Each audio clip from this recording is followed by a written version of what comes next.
sports talk streaming. When you want unbiased opinions about your favorite team without the spin, all you have to do is find The Monty Show, streaming live and available 24 hours a day, 7 days a week on YouTube. And now, here's Monty. Hey, yo, man, how the heck are you? It is absolutely a Monday. Jake is currently cracked out on candy. You feel like before the show, he turbo pounded like 100. He turbo pounded. Excuse me, turbo pounded? Turbo pounded. Like 100 Hershey's Kisses and a couple of Starbursts. I'm fat. So he's ready to go. As are you, a new bombshell rumor out of the Pac-12 TV situation. And Jake is very excited about it. I think is the right way to say it. Here on the Monty Show, presented by The Advocates, theadvocates.com. The best injury attorneys in the business, as always, can be found at The Advocates, theadvocates.com, where you never go into your pocket to pay the advocates. No consultation fees, no big retainers. You don't pay the advocates until they win your case at theadvocates.com. Let's talk Pac-12. Wait, let me get the graphic. As the Pac-12 turns. And today, thank you. And today it is about the New York Post and this bombshell story that says Colorado, as the Pac-12 turns. And it's bombshell reporting out of the New York Post. It says Colorado could be the first team to jump to the Big 12, and this is pretty shocking. We've heard all about Arizona and Arizona State. We've heard all about all these teams that are talking to the Big 12, and interestingly enough, right here on the Monty Show, we've exclusively reported that Colorado is one of the teams heavily linked and who has had extensive talks with the Big 12. So, Jake, it feels like this is a pretty spot-on report out of the New York Post. Yeah, I think that there's a lot of reasons to like Colorado if you're the Big 12, but I also think that if you're Colorado, there's a lot of reasons to like the Big 12 as well. I think that the Big 12 is obviously a conference full of opportunity right now, and I think, you know, the one thing you can't get away from with Colorado, well, I guess two things really. Number one is that they haven't been good, so they're not a super relevant program. But obviously, you know, Prime and the opportunity. Prime hasn't won a game yet. Prime hasn't done anything as a P1 or a D1, P5 head coach yet. We can all agree on that universally. He just hasn't. But I think if you're Prime and you're Brett Yormark, you're looking at this and you're saying, okay, you know, I'm Brett Yormark. I'm innovative. I am looking to get to the cutting edge of what we can do from a monetary standpoint at the conference level to benefit our schools. And I think that Dion Sanders looks at that and says, hey, yeah, like I do want to be part of a all Big 12 scouting combine at Jerry World. You know, I do want to have opportunities to help the conference with, you know, video content and marketing and all those things that Dion likes to do. But at the end of the day, I think that Colorado and maybe Dion himself, I'm not sure, but maybe even Dion himself looks at this situation and says, yeah, I don't really love where our conference is headed right now, and I want to get to a place that's a little more secure.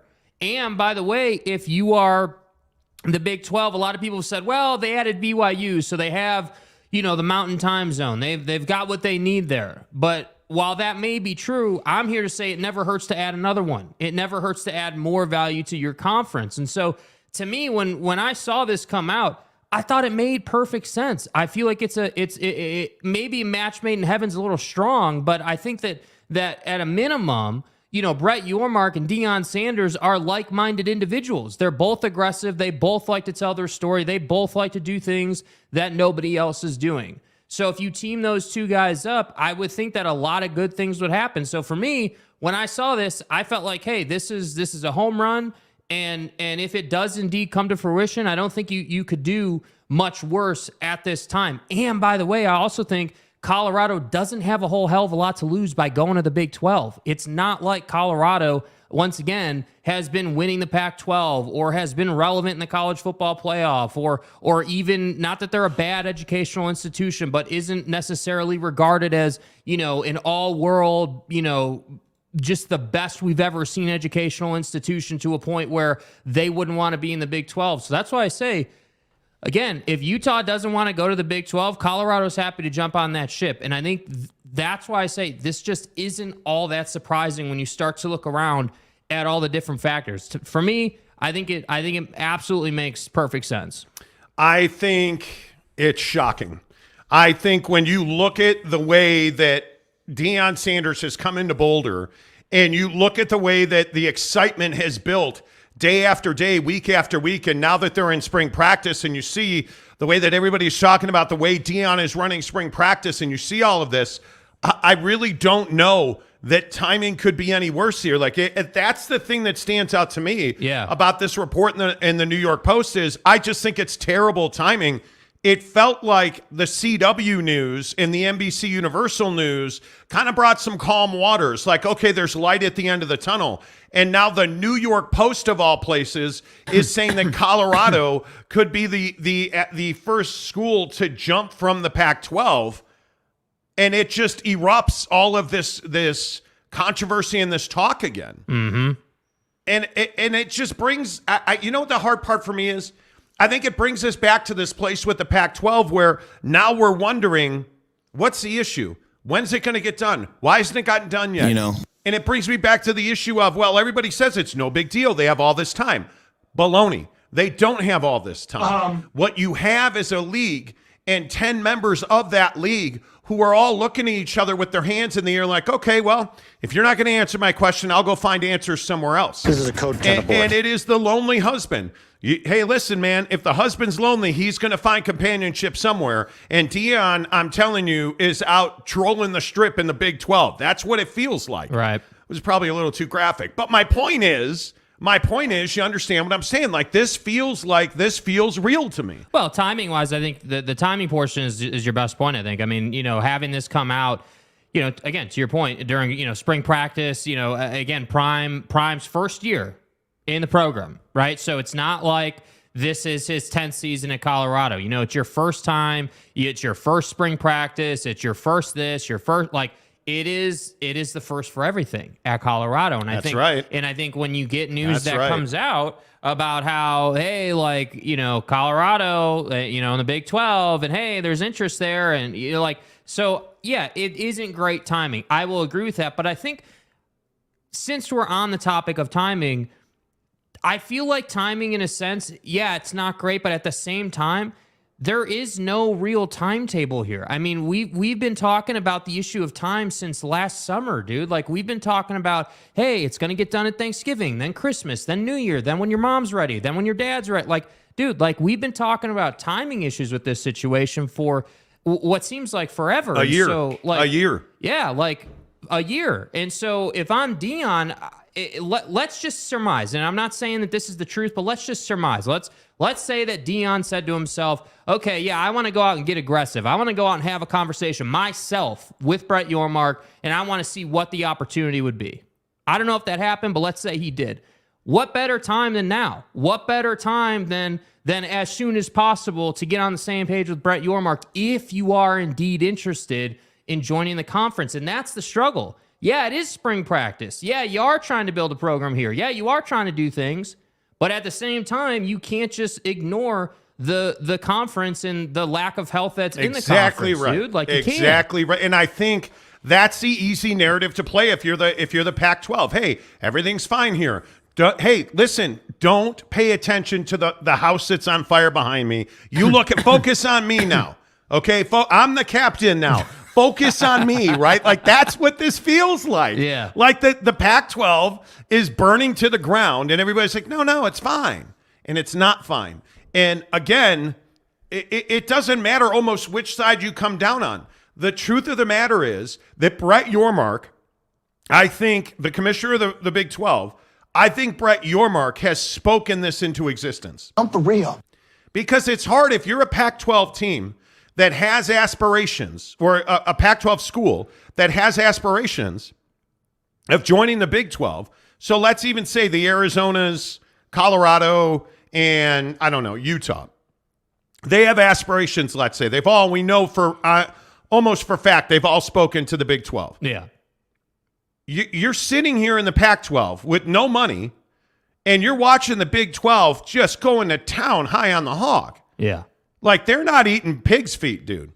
They're eating, like, the best of the best. Y'all feel me? And you're sitting here starving, and you feel like you're accomplishing absolutely nothing. But Brett Yormark is doing a Rucker Park deal, and Brett Yormark has Shaq DJing the Big 12 basketball tournament, and you're just watching all of this stuff happen again and again and again, and you're Gonzaga, and you're contemplating your future, and you have an invitation to both the Big 12 and the Pac-12, which we've exclusively reported here on the show. How are you looking at the Pac-12 as more attractive than the Big 12? And I'm here for it today. Honestly, all the truck stop conference jerks, or, all of the, look, Big 12 football brought to you by Flying J. Hey, I'm here for it, dude. But honestly, tell me, how are you going to make the argument that the Pac-12 is more attractive than the Big 12? Because I just don't think you can do it. I truly do not. Yeah, and that's why I said, like, for a guy like Prime, who, like, let's not forget what Prime's done here. I mean, Prime had to go in to Colorado and get them to lower the academic standards so that he could recruit more guys into his program. And so they have a good working relationship, that being Prime and the head honchos at Colorado. Clearly, they've got a good relationship here, and clearly, like, they're talking. And I feel like I can't get away from this idea that it makes sense. Like, even, like, just take out all the video stuff and all the cool stuff Prime's doing. Like, just look at Prime as just an individual. Prime has always been that guy that's playing offense. He's always been the guy that wanted to be the enigma, the two-sport guy, the guy that was in your face, the guy that was better than you. Like, he's always been that guy. And so just on a baseline, before you even get to numbers and leaving the conference or whatever, on a baseline, it just makes perfect sense because you just added this guy. He's doing things for you already. Do we all agree that Colorado's been, like, this offseason for Colorado has been the biggest offseason they've had in a while? Just from, like, a probably in my relevancy lifetime. standpoint, I'm 50 years old. Probably in my lifetime that I can remember, this is the biggest offseason I can ever remember at Colorado. So when you're having a huge offseason and you've got this conference stuff going on, it just to me, yeah, it is bad timing. Yeah, this is a little surprising on one hand, but on another hand, it's not surprising to me at all, man. It makes sense. And I guess the other question to be asked here is, would Colorado leaving the Pac-12 be a significant blow to the conference? And I'm telling you, I passionately believe it would. I think the excitement that Dion Sanders has brought to the conference, I think the fact that they're probably going to have full houses in Boulder this fall, I think the relevance of Colorado football, and if this were to happen, you'd be talking about a year and 2 months from now. So you go through this season with Colorado and then another spring football, and then they're gone. And it just feels like this is a catastrophic move for the Pac-12. And I say that because I am of the belief that you can't lose a single school. You can't lose a single school in the Pac-12 and expect to thrive on any level. Because, again, if you go to the stories and you go to the talking points that we've had on this conference, our sources have told us that San Diego State is essentially just on the clock. They're in the Pac-12. Come on, let's go, Schlep Rock. They're just waiting for a TV deal, and then they're going to be in. So let's say you replace Colorado with San Diego State. Okay, I would think that that's like for like. Boulder Market says, okay, fine. But now you're back at 10, so now what happens when Arizona leaves? Because if one leaves, this is the domino effect. I think if Colorado jumps, other schools will follow them. That's it, Skippy. Once they see that the door's open, I don't see any way that you prevent other institutions from joining Colorado in the Big 12 because the money and the allure is too much, especially if Brett Yormark is really delivering the value per school that we're hearing about, these Rucker Park deals. What is Dion Sanders like standing center court at Rucker Park? Dude. Like, think about that. Think about the pull of being around a guy like that. If you're a basketball player, I think you still want to be around Dion Sanders. Please. Like, I think that matters. I think Dion Sanders is a magnet. So when we talk about would Colorado be a loss for the Pac-12, I think it absolutely. A year ago, probably not. Now, yeah, I absolutely think it's a loss for the conference. Yeah, I mean, and I think the other thing when you compare Colorado to San Diego State doesn't have Prime. Like, well, I mean, you can say whatever you want about Colorado, but the reality is, like, whether it's Jackson State or Colorado, Prime has always been a magnetic guy, and that's why I say, like, again, we can't go too far with it. He hasn't won a game. He hasn't done anything in the conference yet, but I think he's already having an impact from marketing to, revenue opportunities. Like he's having that impact. And so that's why I say, like, you're totally right. If Colorado jumps ship, now it's up to Arizona. Hey, Arizona, you going to go? And if Arizona goes, Arizona State's going. And if Arizona State's going, who's to say that Utah doesn't have a change of heart? Because the other thing that goes on here is once schools start leaving, then it's like, okay, well, hey, Colorado just left. Are we really not going to go and check if the pasture's greener on the other side of the fence? Are we really not going to go? The emotions change. Yeah. When you see one of your brethren bail, your emotions change. I don't think there's any doubt about that. Everybody is a verbal tough guy until they're forced to move off their spot. Until they're made really uncomfortable. Losing another Pac-12 school would make the other remaining 9 very uncomfortable. And I think that you would see, I'm with you. I think Arizona wants to go. Yeah. No, the landscape, dude. The comments, again, and it's easy for us here on the Monty Show to just put their own words up on the screen. Like you look at what Robbins said about, knowing the Big 12's number. Look at this quote. This is from President Robbins at Arizona. I know what the Big 12 number is. I just need to hear what the Pac-12 number is. Then I can make a decision. Yes. And he's talked about also Dennis Dodd, CBS Sports, quoting President Robbins at Arizona, painted a nuanced picture for Arizona, citing the school's proximity to the Big 12 footprint and that league's powerhouse basketball brand as the basis for, quote, some affinities. All gas, no break. Right? Like President Robbins, I think if he had his druthers, would be in the Big 12 today. Yeah. That's what those kind of quotes make you feel like. So I don't have any doubt that if this New York Post story is true, and really it's New York Post one-liner is true, that Colorado could very well be the first team to jump. Dude, I don't think there's any question in my mind that we're talking about weeks here. We're not talking about months. And again, if you're just tuning into the show and if you're new here, I will just tell you what we've talked about for months on end. Our sources at ESPN have told us they're not willing to go any more than $90 million a year. And this was about 3 weeks ago. We're not willing to go any more than $90 million a year. And what that means is $9 million per school on linear TV, and then the Pac-12 would have to go and find a streaming partner. And the answer to that was, hey, we're going to talk to NBC Universal, who we've exclusively reported on the show. NBC Universal would use USA Network as the home for Pac-12 athletics, football, and basketball. And they would use the Peacock streaming app and the Peacock streaming platform as a streaming platform. But that would only get them probably $17 to $20 million per school per year. It's not nearly enough. Right. And the question is, does the relationship with NBC, knowing that you would only have a game or two for the entire season on the big NBC network, because don't forget they have NASCAR. Don't forget they've got, all kinds of Big Ten programming coming up in the next deal. They've got Notre Dame that they're trying to renew on a larger deal.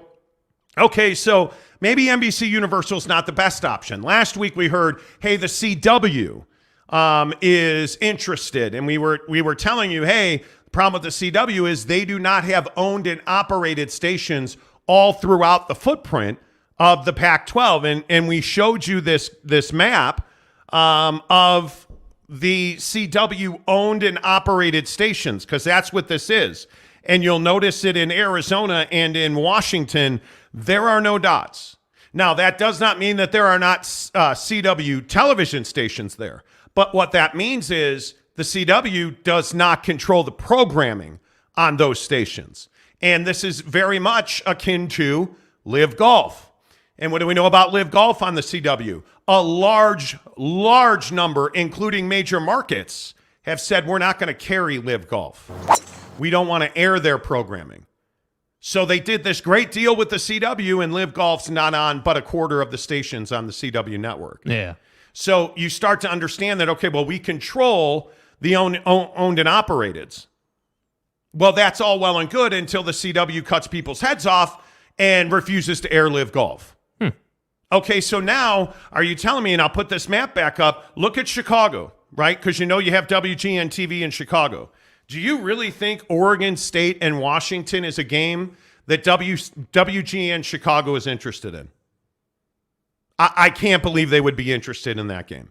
I cannot believe that would happen. Is that a real question? I can't believe that New York, New Jersey, I can't believe the Carolinas, I can't believe that, you know, the Ohios, the Indianas, the Pennsylvanias, the upstate New Yorks are interested in that programming. Yeah. I can't believe that the CW in New Orleans is going to air Oregon State and Stanford football on a Saturday afternoon. Like, I have a hard time with that. So we've talked about the limitations of that deal. Our sources have said repeatedly that Pac-12 presidents, including, because we've talked to people in a lot of places, including at the top of the food chain at Utah, who told us ESPN's really got to be involved for this to be the deal we need it to be. Yeah. ESPN and the Pac-12 have a fractured relationship at this point, have not spoken in weeks, and currently do not have a deal on the table. And that's where the Pac-12 is. So a report out of the New York Post that has Dion Sanders and the Colorado Buffaloes and the University of Colorado going back to the Big 12 really is not that surprising. Yeah. That's just kind of, I think, the entirety of where the Pac-12 TV deal is right now. And then again, you have this situation in the Big 12 where I truly believe that Brett Yormark does not have to do a thing. He has to do nothing. Yeah. Because he knows he's likely to get Gonzaga. I think no matter what the TV deal is, he's likely to get two schools from the Pac-12. Gonzaga. And he really has to do nothing because who else does he have on his side? Well, he's got ESPN. And my opinion is that ESPN would not bat an eye at the failure of the Pac-12. It is what it is. In fact, it would not. I think it's too strong to say that ESPN is working to collapse the Pac-12. I think that's too much. They are certainly at ESPN, in my opinion, not going out of their way to save the Pac-12. They ain't losing sleep over the Pac-12, bro. Because they own the football and basketball rights along with Fox in the Big 12. So what happens if the Pac-12 fails? Well, the majority of those schools are going to wind up in the Big 12. And they already have that landscape. Too bad. So the limited amount of programming that ESPN needs from the Pac-12 will be handed to them on a silver platter if the Pac-12 goes away. Yep. And I think that's the reality of the arrogance that has been the Pac-12 now for the better part of their existence. And it did not improve with Larry Scott leaving. Yeah. It did not. And I think that's why ESPN has been like, hey, take it or leave it, right? Like, because ESPN knows Certainly. one way or the other, you guys are going to merge with the Big 12. At some point, you're either going to merge and survive or you're going to die and we're going to pick up the trash. I mean, that's what it is. Can I finish? Please, yes. Can I finish? Thank you. Can I finish? Bucked Up is the official energy drink of the Monty Show. So before we get to all your comments, good to see everybody on the show today. Good to see all of your comments. Join me in cracking open the singularly best flavor of Bucked Up Energy, in my opinion. Some Miami. Good. Take a big gulp with me. Bucked Up Energy. Have you had it? You got to get it. It's in every Maverick store in Utah. So if you live in Utah, go get Miami. It's at every Maverick. Adventure's first stop. Maverick. You can get it at Walmart. You can get it at any of the Bucked Up stores. But also, how about we give you some free samples? Because you know we like giving stuff away in the show. 3 free samples and a free Bucked Up shaker. And folks, They are the best bucked up shaker. Now, I'm getting my colonoscopy on Thursday, so my regular big bucked up shaker, well, I'm using it for prep on Wednesday. Don't forget, we'll be off on Wednesday. Yeah. So that the evacuation of the lower half may happen. Yeah. The bucked up shakers are phenomenal. Get a free one of any color combination you want. 3 free samples. Please take my word for it and get the racked BCAs or the LFG pre-workout. They're awesome. It's all in the description below right here on our YouTube channel. If you're listening on podcasts, there's also a link below on there. Click the free samples link. They'll send them right to your door for free at Bucked Up Energy, the official energy partner of the Monty Show. And I will always say the reason they're the best, it tastes good. It works better than it tastes. And I just love their brand. It's aggressive. They're hip. They're moving. They answer to their customers. I just love everything that Ryan Gardner and his brother and his family have built at Bucked Up Energy, a local Utah company, entrepreneurs to their core. Facts. Go get the free samples in the link below. Let's get your thoughts in here. First one in today is Marlon Shaw, who gives us $5. What a great way to generate pub for Colorado. Their name will be on every sports show if they make the jump first. Could be a brilliant move. That's what I'm saying, dude. Absolutely. They are 100% incentivized to do it. Yeah, I agree, Marlon. Good to see you. Zesties, Retro, and Games. What do you see as the first domino and when? I maintain Arizona will be the first one to go. And if we're talking about real firsts, I think once this Pac-12 TV deal is announced, that truly could be the first domino, because I also think that once that happens, you're going to see a bunch of things happen in reaction to that. I think Gonzaga absolutely could be one of the first ones to go. I think there's no question about that. And I think it is long before July. I think that July 1st is just a ripcord that people are using to kind of mitigate the damage of what has been an atrociously long period of nothingness. I honestly, I think George Kliavkoff has done nothing and has been able to do nothing. And now, from what I understand, is not authorized by the presidents of the Pac-12 to speak to the media. He has to get permission to do that. I mean, it's brutal. And again, I tell you, we have sent an email every week to the Big 12 asking for Brett Yormark to join us on the show. Today, we finally got a response. Brett Yormark is not speaking to the media at this time. So what does that tell you? Very simple response. What does that tell you, though? Because this is somebody who's done great work in the media. Why would you? Precisely. Why would you? There's no reason to do that. There is no reason for Brett Yormark to say 2 words, because all he can do is go down from here, because my guy's at the top, man. The guy has been absolutely brilliant. MJ Bissett, if the Pac is interested in linear TV exposure, why haven't Sinclair Stadium TV, name not in the rumor mill? Because I think Sinclair has their cash spent in other places. And as a Chicago Cubs fan, I can tell you that Sinclair has a significant investment in those things. I also think the Bally's TV and some of the financial drag that we have seen there and the massive amount of debt that is involved there, I think plays a significant role there. There's no question about that. Seems like a better fit with sports channel branding over the air and streaming built in. I think your best fit here is Amazon Prime Sports. Let's stop screwing around. In my opinion, and I'm happy to hear from you guys. In my opinion, the absolute best fit in this situation is ESPN and Amazon Prime Sports. Get it done. Mm-hmm. Get it done.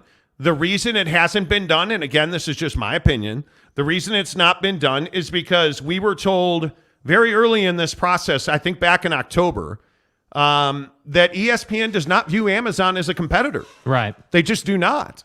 And they were not going to, I think what Brett Yormark tried to do with Amazon was to bring ESPN into a fight, into a battle, and he was not going to do it. And I think ESPN got very smart and said, oh, that's cool. That's great. And I think that right there is where the fracture with ESPN began. You mean George Kliavkoff? Yes, I'm sorry. What did I say? Brett. Yeah, George Kliavkoff wanted to go to Amazon and bring a competitor into the conversation. And ESPN wasn't willing to do it. Yeah. ESPN was like, hey, cool, dude, good luck.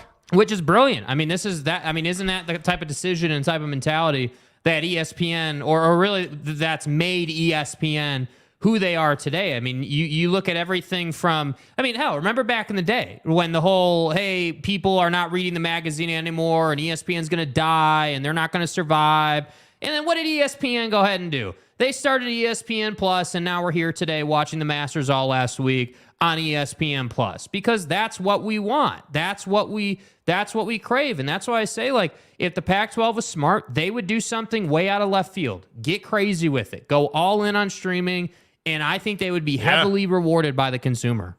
I think that there is no doubt, and again, this is just my opinion, but there is no doubt in my mind that when we look at the situation at ESPN, that ESPN's made a lot of mistakes in the space. Like the late assimilation to streaming was a huge mistake. There's just no question about that. Yeah. There's no doubt about that.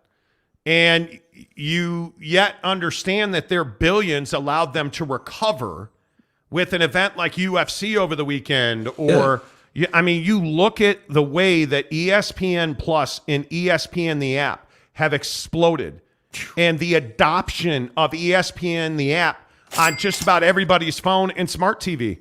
Because I can tell you right now, I watched the Masters recap the other night on my phone through the ESPN app.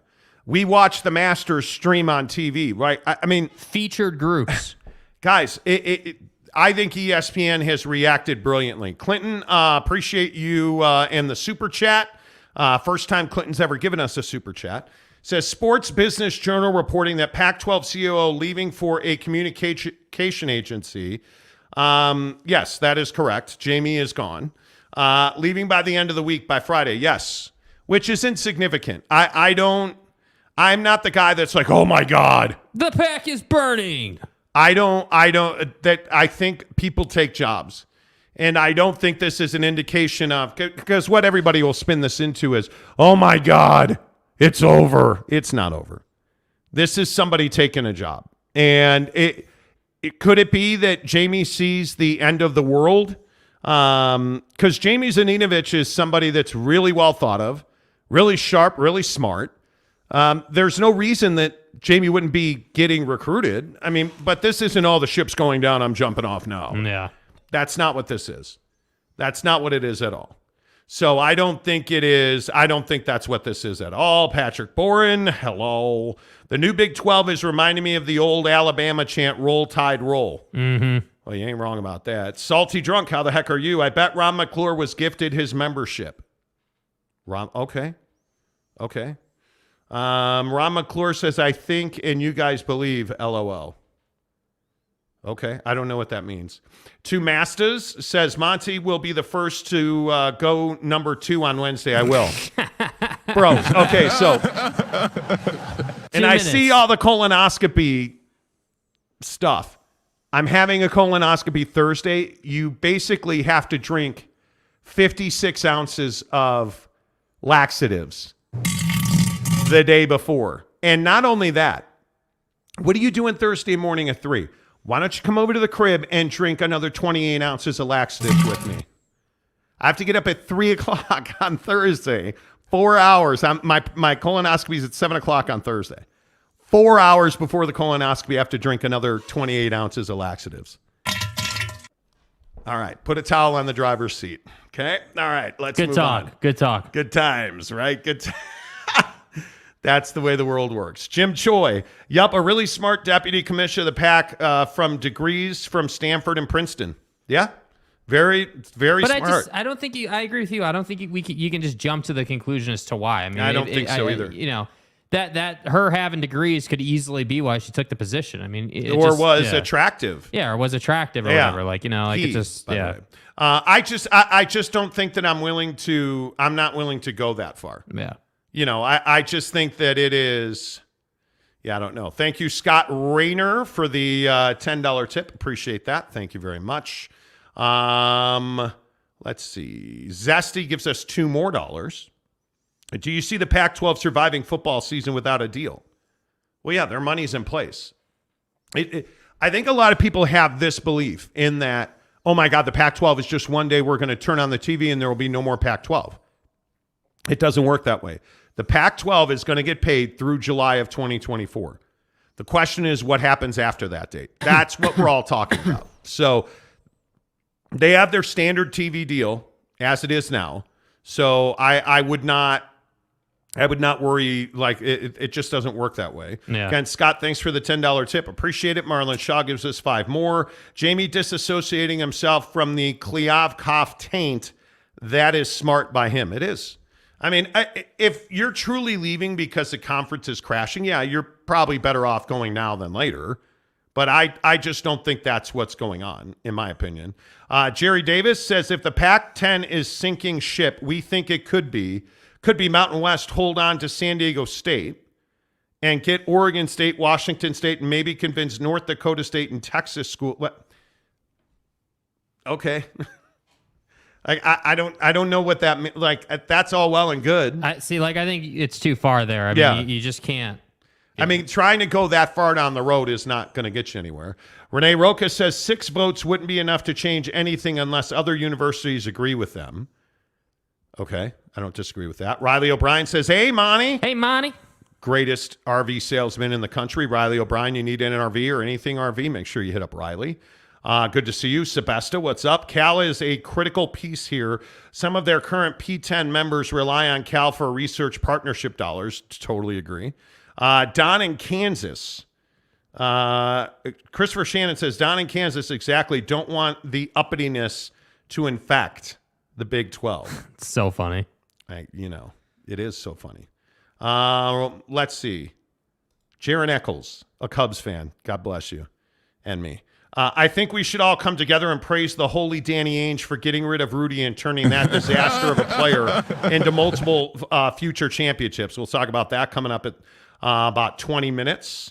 Look at you guys on the super chat. Appreciate everybody. $4.99 from 1984 national champions BYU. Yeah, national champions. Like in our members only Instagram chat today, I kind of lost my patience for the BYU versus Utah. Like Tanner Plummer, the super soaker, puts in the members only Instagram chat today, which you can join, by the way.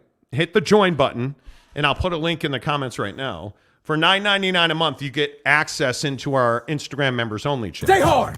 Tanner puts in there today, well, hey, bro, look at the view at BYU baseball. Can't tell me Utah's got a view like that. Hey, guys. Like, who cares?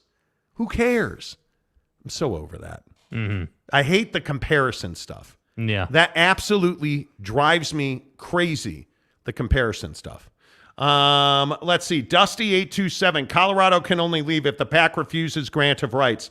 Can't leave on their own. Certainly they can leave on their own. Yeah, they can. It's as simple as their contract is up. And you have no, respectfully, you don't understand grant of rights if you think that that George Kliavkoff is in control of grant of rights. He's not. He has no control over the grant of right. The way, and again, I don't mind saying it. The way that the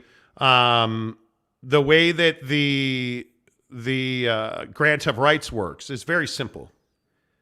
George Kliavkoff is working with an executive council, which is 3 presidents, led by President Kase at Washington. They are essentially working hand in hand. Kliavkoff goes out, talks to whoever he wants to talk to, gets the best TV deal he can get, returns that TV deal that, let's say it's ESPN and Amazon, and it's for this amount of money. That goes to the executive committee who's like, okay, this is great.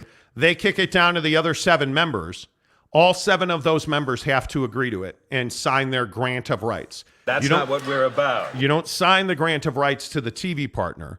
You sign the grant of rights to the conference, and the deal for TV and distribution is with the conference. It is not between Stanford and ESPN. Yeah. It's between ESPN and the Pac-12 conference. So it isn't as though Colorado's like, oh, yeah, I'm out. See you later. Well, the way that works is their grant of rights runs through July 1st of 2024. That's when it expires. And at that point, they're a free agent. So what are you seeing with USC and UCLA? Well, what you're seeing is they're saying, okay, hey, we're leaving July 1st of 2024. See you guys later. So they can announce it whenever they want. They can't leave unless they pay their way out. They can't leave until July 1st, 2024. Yeah. That's when they can go. Same thing with, like, it's different for BYU, even though BYU was an independent, had a TV deal with the Big 12. Like, it's different for all of these schools based on their grant of rights. In the ACC, nobody's leaving because it's $500 million penalty to get out of that grant of rights. So nobody's leaving. But when your grant of rights is expired, nobody's telling you where to go or what to do. You know. CJ Vance, what's up? He says, hey guys, just renewed my BYU season tickets. Let's go. There you go. Football season's coming, man. Gary says, let's merge already. Indeed. Just merge. And again, I will tell you, ESPN and Fox strongly suggested Yes. that the Pac-12 and the Big 12 merge. And the Pac-12 said, no, thanks. We're not interested. Didn't even want to have conversations about it. Scott Rayner gives us $2 more. Brett Yormark announced working on Big 12 Mexico. Okay. I mean, that would be awesome. That would be, the fun. Just take a destination. Pull it out, Jake. Let's go. We get to pull it out, bro. Here we go.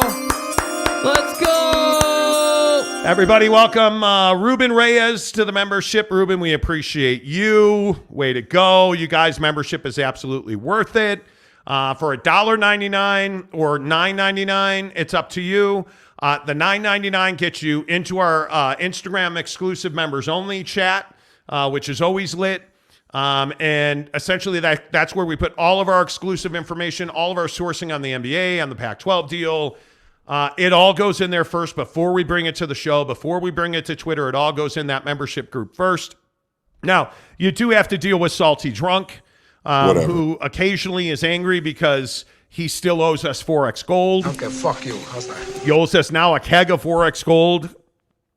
And really, we're getting a multiple kegs. Yeah. But other than that, it's fine. It's fine, Let's see. Renee Roca says, no to merger. Big 12 doesn't need the dopes running the pack to match voting. I don't believe that it's a thing where Brett would lose control. Yeah. I mean, and at this point, why would the Big 12 agree to a merger? You wouldn't. You would simply welcome their members to your conference. Yep. Period, point blank. I think that's the end of the road, in my opinion. Zesty says, what happens in opinion if nothing by July 4th, 2024? It will never get there because these other schools will have made decisions by July 1st, in my opinion, by July 1st of this year. So it's never going to get there. I mean, it's simply a matter of your games won't be on. If nobody went anywhere, their games wouldn't be on TV. But it's never going to get there. You're either going to get a new deal or teams are going to jump. Agreed. Tanner Plummer says, then the Pac-12 is officially screwed, Zesty. Yeah, I just don't think it'll get there. Jeff Watson, Brett Yormark waits for Oregon and Washington after taking one or two Pac-12 teams. Hell out of here with that. Does Oregon and Washington feel like a fit in the Big 12? Because it doesn't to me. Dude. They are Big Ten schools. It doesn't feel like a fit to me.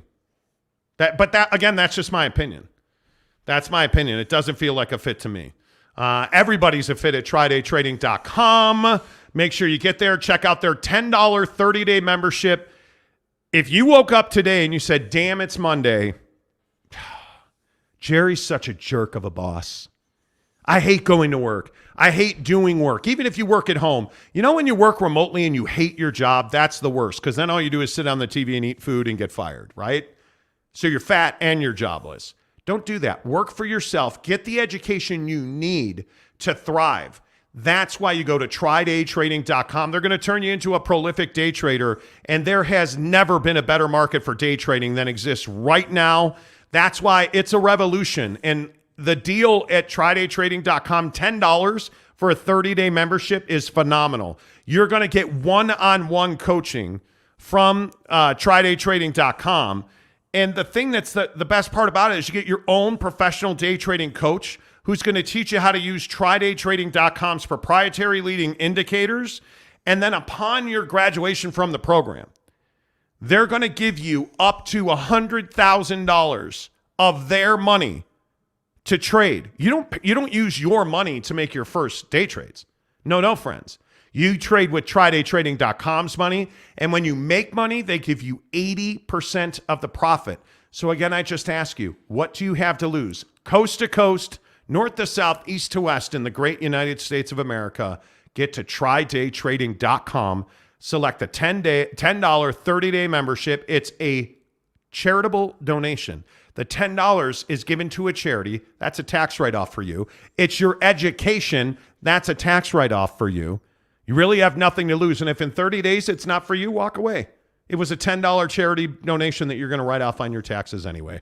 TryDayTrading.com. Make sure you select the Monty Show in the drop-down menu. All right, football at 50 coming up here in about 7 minutes. Cam Harrison gives us a $2 tip. Good afternoon, guys. Shout out to Mo Bamba. What's up, Cam? Good to see you, my guy. It's been a while. Tanner says, sorry, Cam, Jake doesn't play the Mo Bamba drop anymore. Shout to Mo Bamba. Shout to Mo Bamba. Shout to Mo Bamba. Jake, but wait, you don't play that drop anymore. Shout to Mo Bamba. What are you talking about? MJ Bissett says, I don't think you have a full merger. Big 12 doesn't want the less desirable teams in the pack. I don't think there are less desirable teams. And I think we're past a full merger now. Yeah. I don't think Brett has no reason. Big 12 has no reason to fully merge with the Pac-12. Yeah, I would agree with that. Absolutely.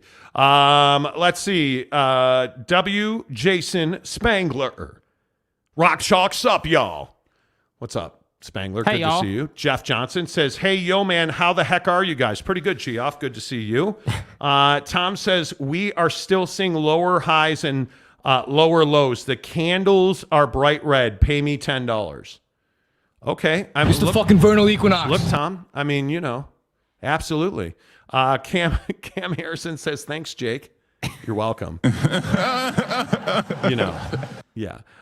Cyclone Steve says, Cal is a less desirable school. Is it really, though? I think it depends who you are. I mean, just on academics alone, isn't Cal super valuable to a conference that struggles, comparatively speaking, struggles academically to its main competitors? I don't think that they are. I really don't think that they are in any way, shape, or form. I really don't think they are. Driggs Walker says, what are your guys' thoughts on the Jazz NBA draft? 12 minutes from now, we will tell you. Stay here. We have a lot on the Jazz today. Yeah, I'll tell you. There is one player I want the Jazz to draft. Depending on where they end up, will he be there, will he not? But man, there's one guy that I have no life. I've got to get a life. Honestly, we spend way too much time on this. David Sebesta says, it's cherry pick time. Grab the bigger markets and the rest can screw off in a G5. Hey, you start talking shit. The rest can screw off in a G5. Sebesta keeping it real. I keeps it real. Yeah. Love it. Absolutely love it. Spangler says, I'd take Cal in the Big 12. So would I. Absolutely. Riley O'Brien says, I often listen to shows from this time a year ago. To think this has tripled in audience size and is only getting started is phenomenal. The Monty Show is elite. Thank you, Riley O'Brien. We appreciate that very much. Renee Roca says, Cal with midnight Aaron Rodgers. Exactly. I mean, we could be talking about a darkness retreat. You're Aaron fucking Rodgers. Yeah, we could be doing a darkness retreat at the whatever, truck stop in the Big 12 country. Having fun is the name of the game. I still maintain truck stop conference is this great insult because no matter where you are, there are truck stops. Yeah. So explain to me again how the Pac-12 is not a truck stop conference. Yeah, you telling me there's no Flying J's by Stanford? What does that mean? There are truck stops in Los Angeles. What? Hello? Are you serious? Dale Donuts, gents, I have to get going, but just wanted to thank you for the awesome show. Thank you, Dale Donuts. Yeah, dude, have a good day. Thanks for being here. Appreciate it. Alpha Kenny guy. Is Utah getting an NHL team? Hopefully. I don't know. Are the Jazz gonna work on their image with corporate sponsors? Are they going to? That would help. That would help. Jet Wayman, the tile king of Utah. Seriously, if you need tile work done, you should probably call Jet. I think the Jazz get lucky and get a top 4 pick. Well, I'll give you a name coming up here in about 15 minutes who you should want to target there. Jeremy Severe, Anthony Black seems like the favorite to be the pick for the Jazz in most outlets. Could be. Jeff Watson, who is the number 3 school in the pack behind you, Oregon and Washington? Who has the most influence? Well, I would tell you that Oregon doesn't have much influence at all right now because they have an interim president. I don't think there is any doubt in anybody's mind Washington kind of runs the world right now. If I had to say number 2, probably Michael Crow at Arizona. Carries quite a bit of water in this town. I would think, if I had to say number... Michael Crow is Arizona State. Yeah, Arizona State. Yeah. I mean, it depends on what you think Oregon is. They're in that conversation. But when you don't have a real president, you don't have the person. I would think number 3 would probably be Utah, because they just win. Number 4 would be Arizona.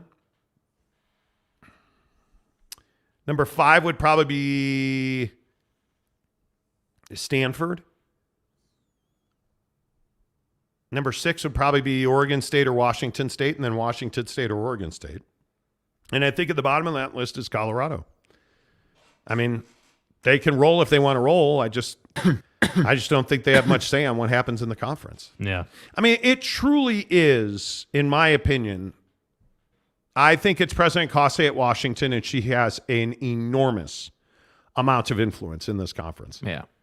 I mean, an enormous amount of influence in the conference. It is.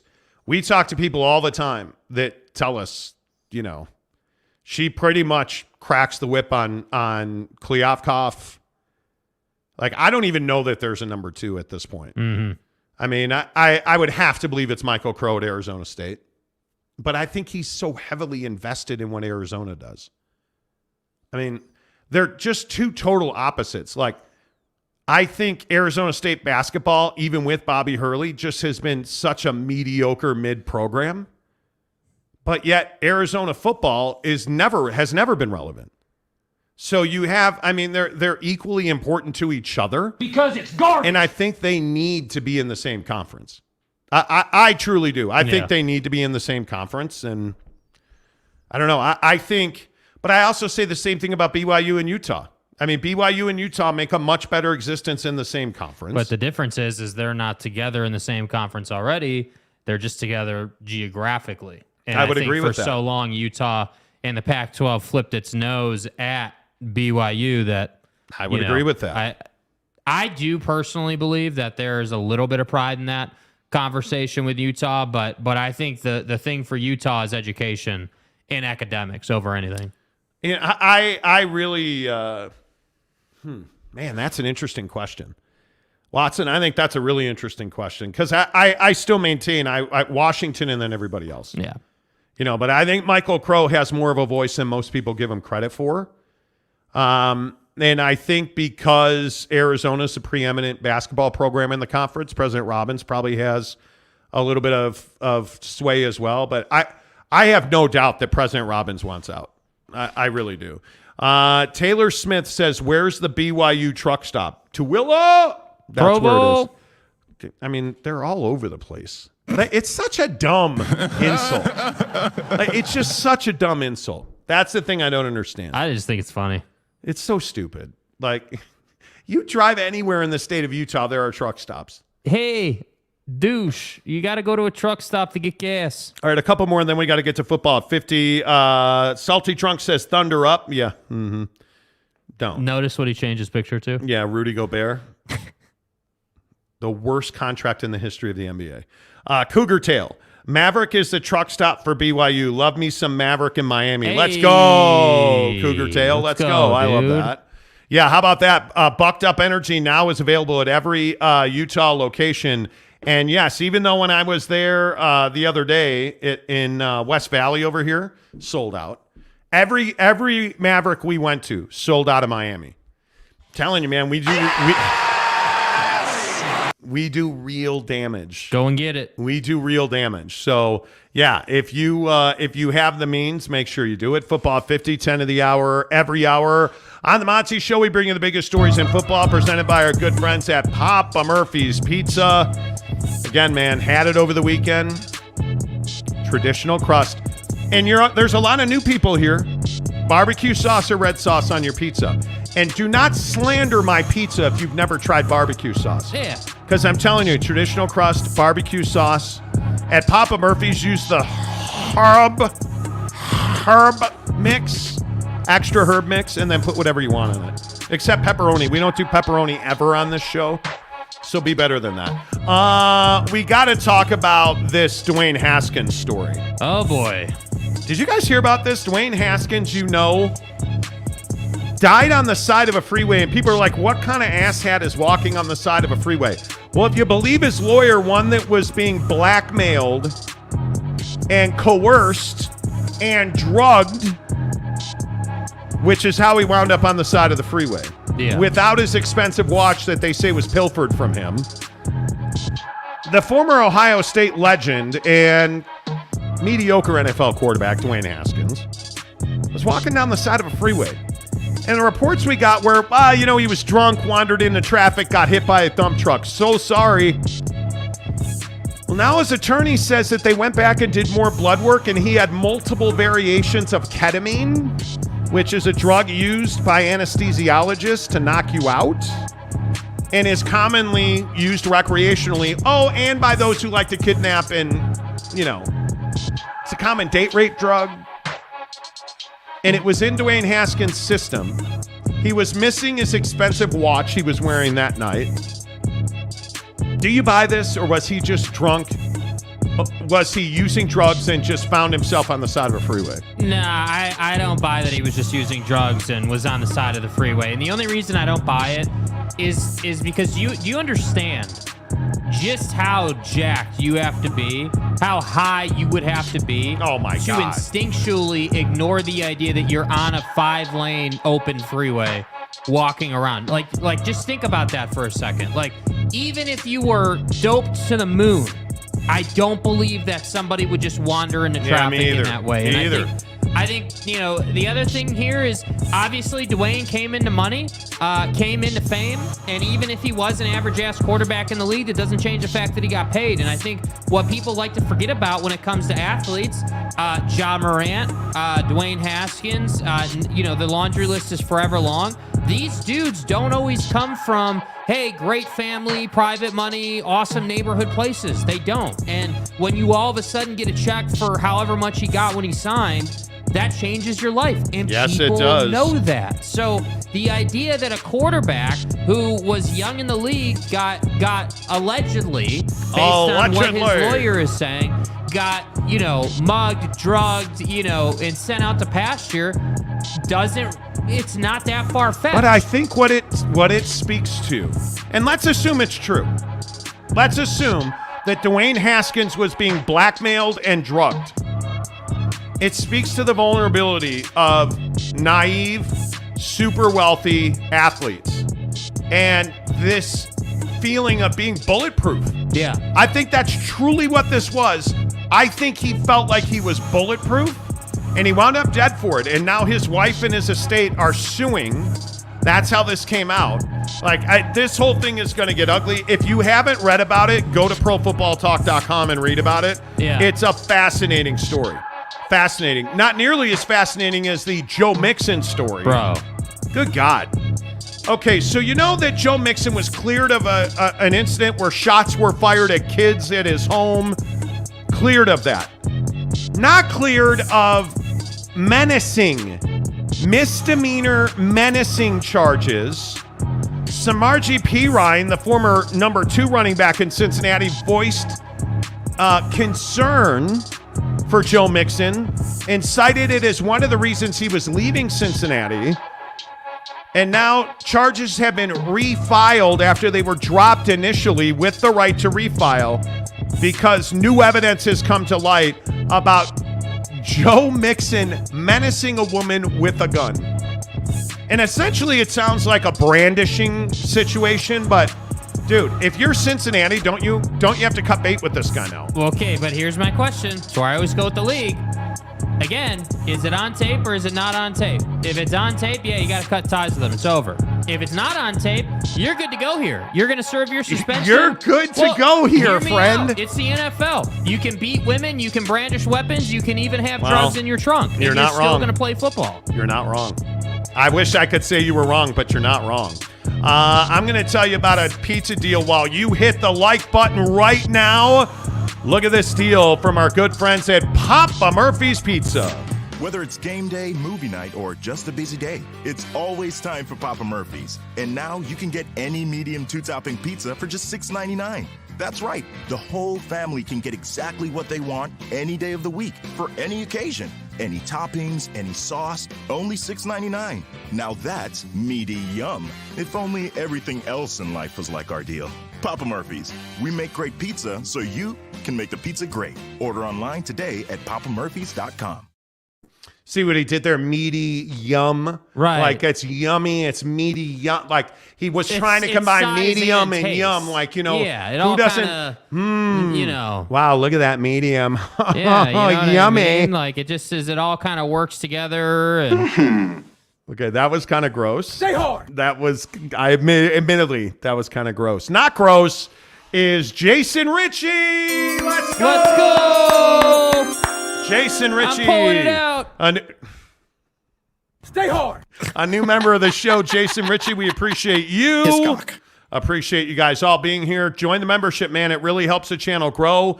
You know, the things we need, you guys hit the thumbs up button, hit the like button. It really helps us grow. If you are not subscribed to the channel, please do. We are trying to get to 25,000 as soon as we can. We've had a meteoric rise on this show. We're at 15,392. Hook it up. Let's make it happen.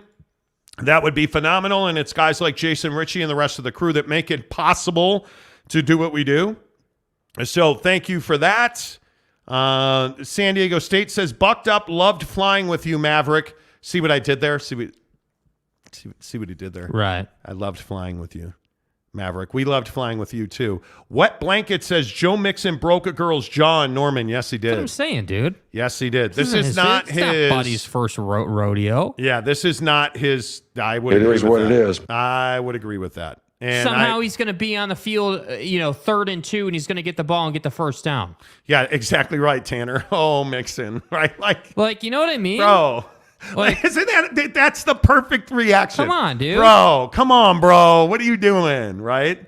Let's see. Saul Goodman says San Diego is filling in the pack. They will. We told you they have accepted an invite. And essentially the Commissioner Navarez from the Mountain West came on the show and said as much in an interview you can find on our YouTube channel. Please feel free to go. Wet Blanket says the Norman incident happened on camera. Correct. Truck stop Gumby. No, dude, we're not doing pepperoni. Oh, dear. Oh, my. Right? Like, it's just not that you can't. Stubby says innocent until proven guilty. Exactly.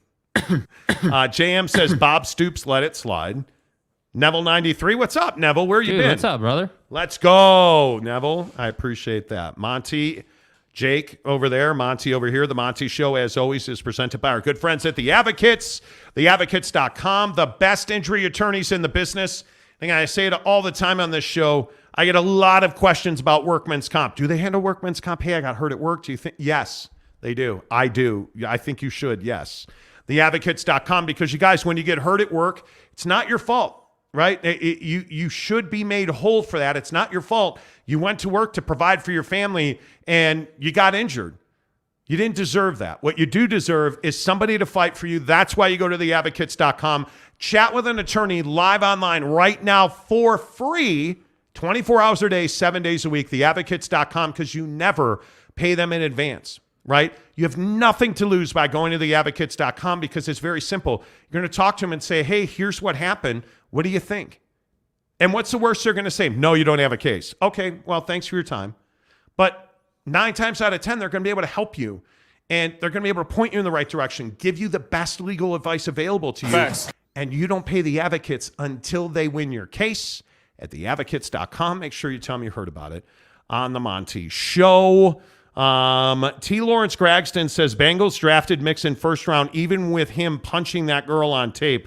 This is the Cincinnati Bengals. Remember Chris Henry? Oh, I knew Chris Henry very well. But you see what I mean? Like very well. But I don't.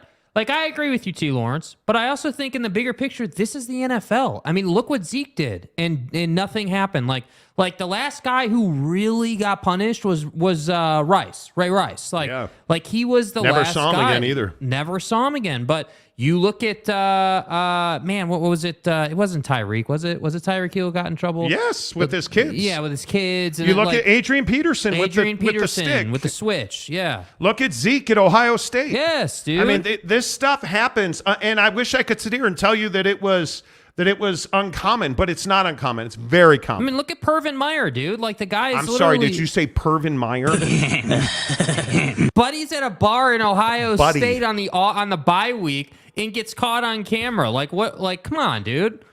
Buddy. Go play intramurals, brother. You said buddy. Pervin Meyer got his ass on a plane, went back to Ohio, and got it on again. Hey, he copped a feel. Use the proper nomenclature, sir. Hey, Please. dude, bro. Like, okay, let me get this right, Pervin. Holden Middick. Let me get this right, sir. You're the coach of the Jacksonville Jaguars. You kick players when they're on the ground, quite literally. He's accused of that. Jackass. Your team lost. You did not fly home with them. You took another flight to Columbus. So you get back to C-Bus. You go to your bar. And it's all on tape, by the way.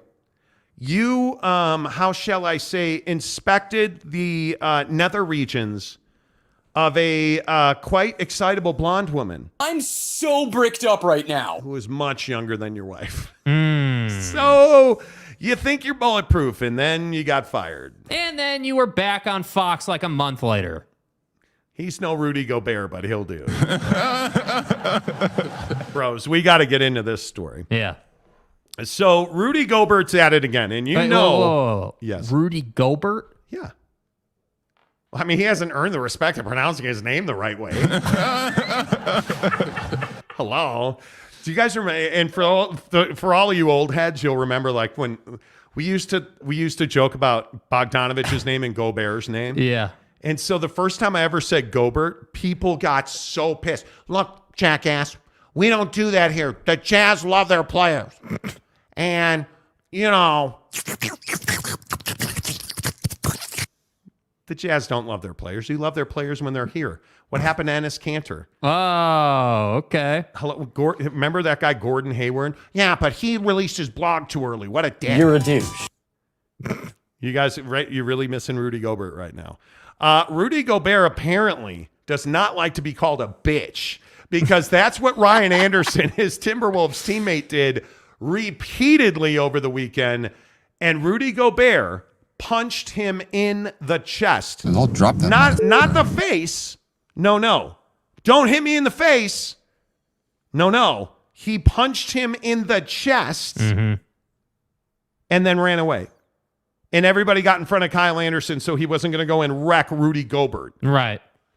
Is Rudy Gobert the reason that the Minnesota Timberwolves are not good? Yeah, I mean, I think he's one of the reasons. I think that the first of all, I think it needs to be said that anytime you just try to throw talent together, you need to understand that there's going to be a gelling period where those guys got to figure out how to play together. And I think, you know, the one thing I want you guys to notice is look at Taurean Prince, guy sitting on the bench right here, right next to Gobert. Watch Taurean Prince. Get out of here, bro.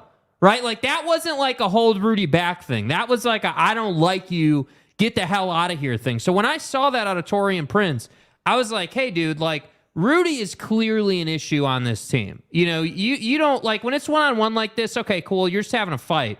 But you don't have teammates pushing dudes away like that if they like you and this is just a dispute that's like a one-off.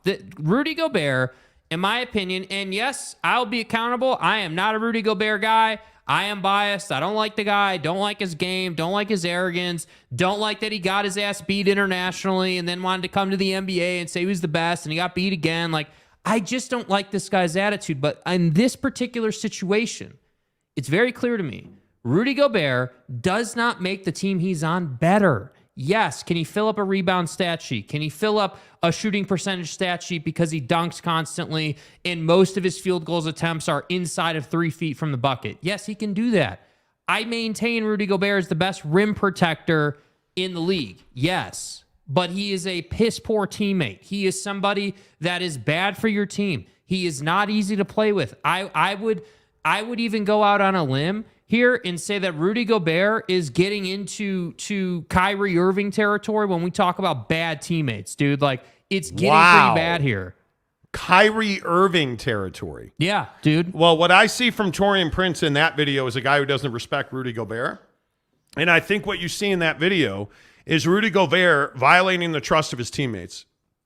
And I don't care that he released this tweet where he apologized. It doesn't matter to me. Rudy Gobert is going to make $44 million a year on average over the next 3 seasons. 2 in a player option. There's not a chance he's opting out of a $46 million player option. No way. They owe Rudy Gobert $133 million. He's 32% of their salary cap. And he's a problem. Because he has always been a problem as a teammate. As we told you on this show years ago now, he was the mechanism for what the best way is the lack of chemistry in that Utah Jazz locker room. And I know everybody likes to vilify Donovan Mitchell in Utah. Hey, that's on you. I can only tell you our sources were unequivocal. We are trading Rudy Gobert and building around Donovan Mitchell. That's what we ran for 18 months. And then they traded Rudy Gobert. And what did Woj say? Well, they're building around Donovan Mitchell, right? They were always trading Rudy Gobert because Dennis Lindsey left a hot pile of steaming dung on the Jazz porch in the form of this Rudy Gobert contract. And yes, Ryan Smith approved that contract. But there's no getting away from the fact that Rudy Gobert's deal in Minnesota that he signed in Utah is the worst contract in the NBA currently, and it might be the worst contract from an impact standpoint in the history of the NBA. Because it's garbage. And there are a lot of bad ones. I totally understand that.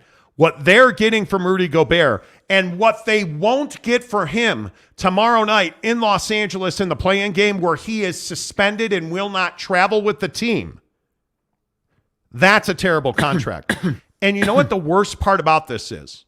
He hasn't changed a bit, because I can tell you firsthand when he was in Salt Lake, he was a terrible teammate.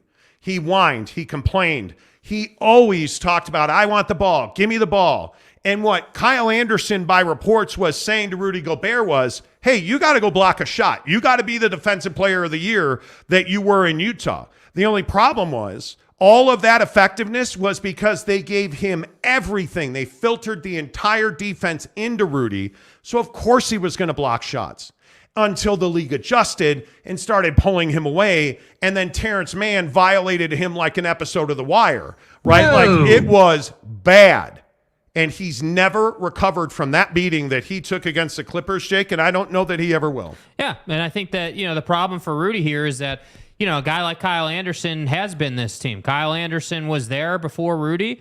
He is a vocal leader, and I'm not going to sit here and say that Kyle Anderson is some amazing player, but the reality is he's been on some good teams, and he is a contributor, and his contribution oftentimes isn't in the stat sheet. Oftentimes, it is in the huddle. It is in the room. It is in, in relationships and stuff, and I just think that you pick the wrong guy to have a spat with, and I agree. I maintain, even back to the Jazz days, and go. I've said this many times before on the channel. You can go and find it, dude. Rudy Gobert is one of the most prideful players in the NBA. Rudy Gobert has a little guy complex mentally, where he thinks, "Hey, I know that I can't shoot a basketball with regularity. I know that I have zero individual offensive game. And furthermore, because of that, I know that the only way that I'm going to get my points column filled up is by setting damn good screens, which he does. He does. And by being an effective pick and roll player. And on the surface, that would be fine. But I don't want to have to see and read Rudy Gobert tweets that talk about how his emotions got the best of him, and Kyle's a great guy, and I'm really sorry, and that I truly love and respect my teammates. That's a bunch of crap. You do not love and respect your teammates if you're going to go about it this way. And I don't give you the benefit of the doubt because this is not the first time I've seen something up this alley from Rudy Gobert. We saw it in Utah. Wasn't this bad, but I've seen verbal altercations on the bench between him and Donnie, him and Bogdanovich, him and Jordan Clarkson. We've seen this before. This is not a surprise. Yeah, and the apology to me rings a little light because it talks about, again, to your point, emotions getting the best of you. You're 32% of the salary cap, my guy. Emotions are not allowed to get the best of you. You cannot be this loose cannon who continues to be detrimental to your team. Yet Rudy Gobert is that guy. I have no doubt that if they could go back and do it again, the Timberwolves would not make this trade. Of course not. I just don't see how they can. And now, sorry, folks, that's what it is. Here's the part that Rudy Gobert doesn't want to hear about. Now I think he's jeopardized the build of this franchise. Because the Anthony Edwards stuff that we can't, I would love to air the video, but it's in a post-game interview. Yeah. Where he talked about his admiration for Milwaukee and that he wants to be in a place where they win. And I'm like, my God, that's your prize franchise player. It's not Karl Anthony Towns, it's Anthony Edwards.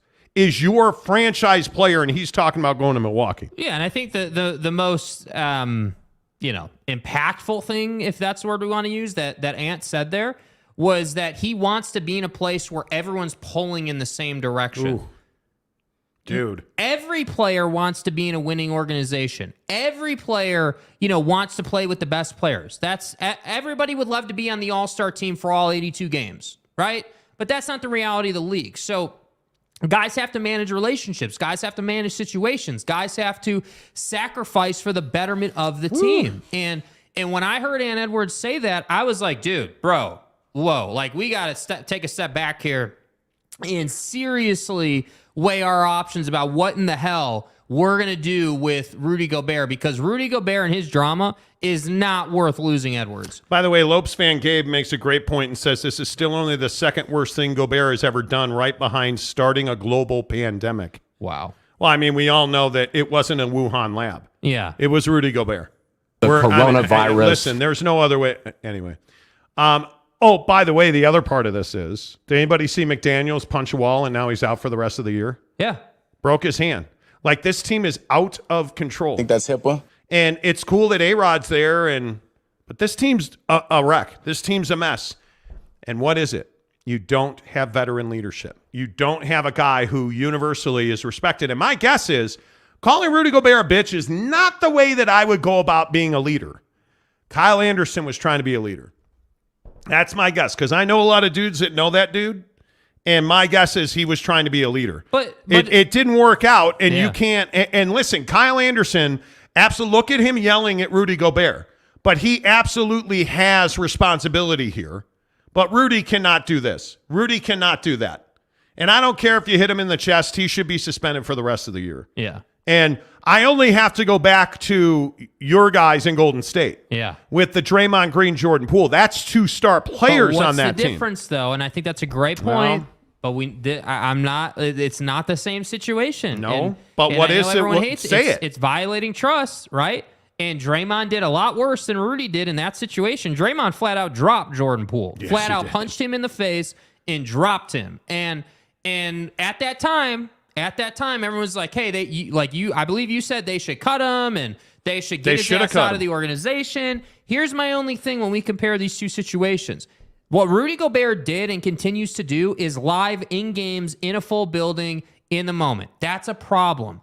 I'm not saying what Draymond did is a good thing or is somehow. But surely you're not going to make the argument that how Draymond knocked a dude out is better than how Rudy took a shot at Kyle Anderson. You know what I'm going to say?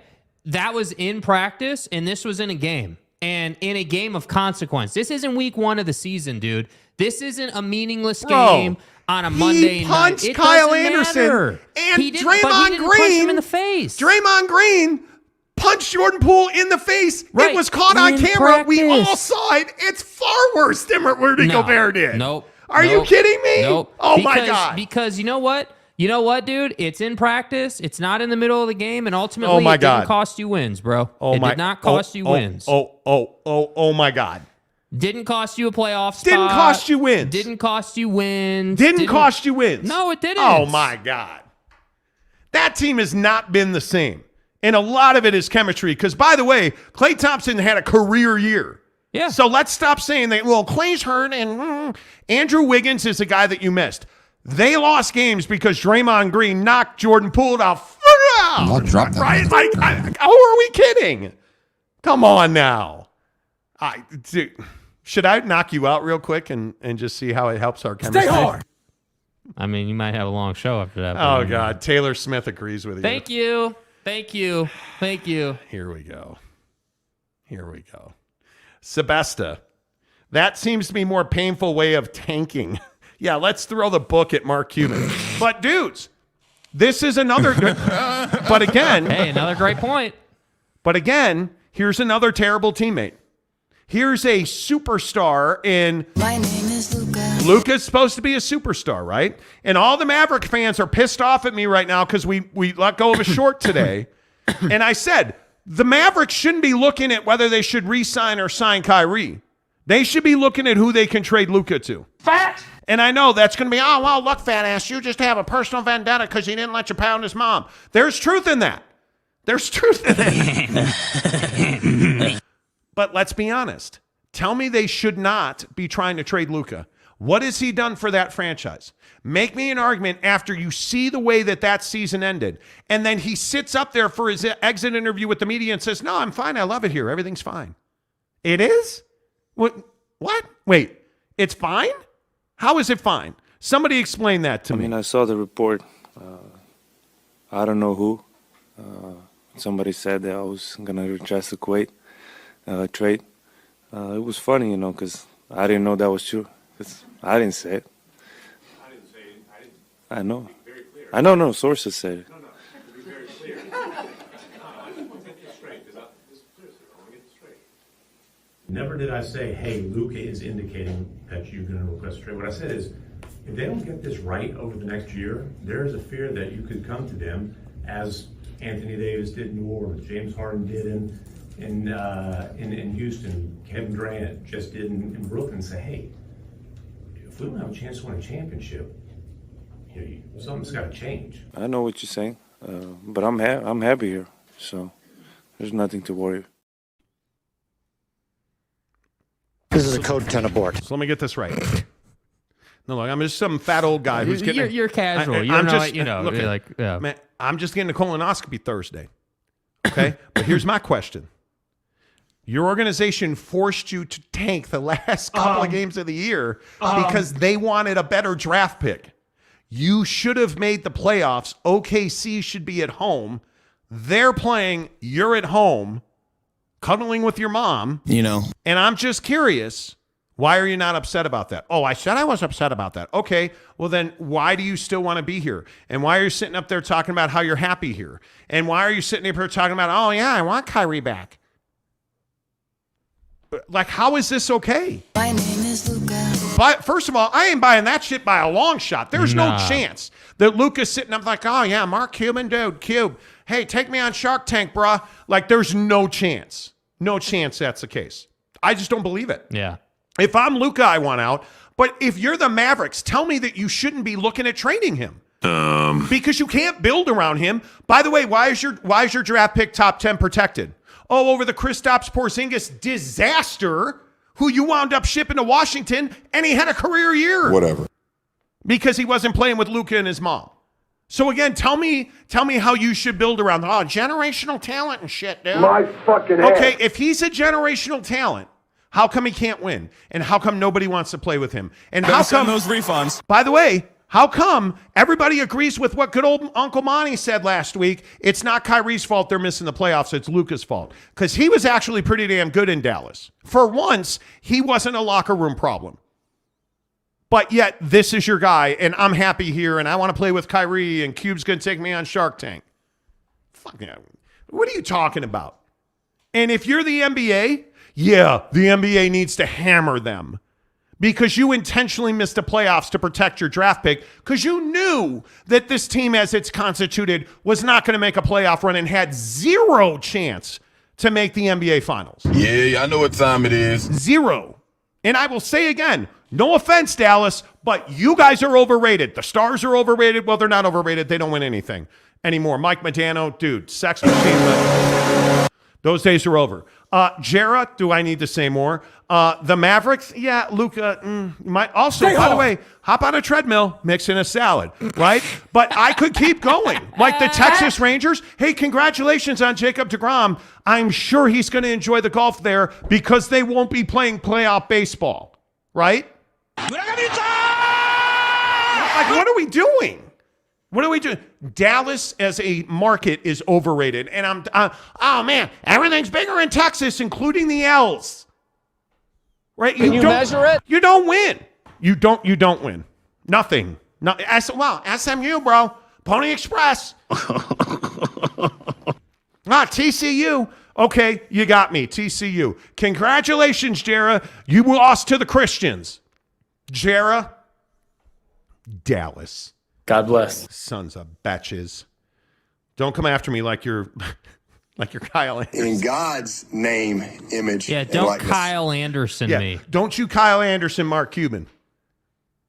You know. Damn. I feel better now. That was a hell of a rant out of nowhere. MJ Bassett 93 says, Yoda says the Rudy hate strong with this one. Damn right it is. Is it hate or is it truth? Oh, hey, look at that. R. Gomez. Pull it out, Jake. Let's go. Everybody, welcome R. Gomez to the membership. Jet Wayman.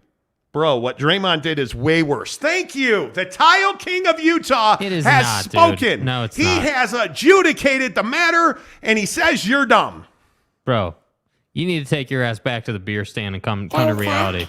Yeah, come on, dude. You're so fucked. Dude. Jet Wayman knows all. God damn it.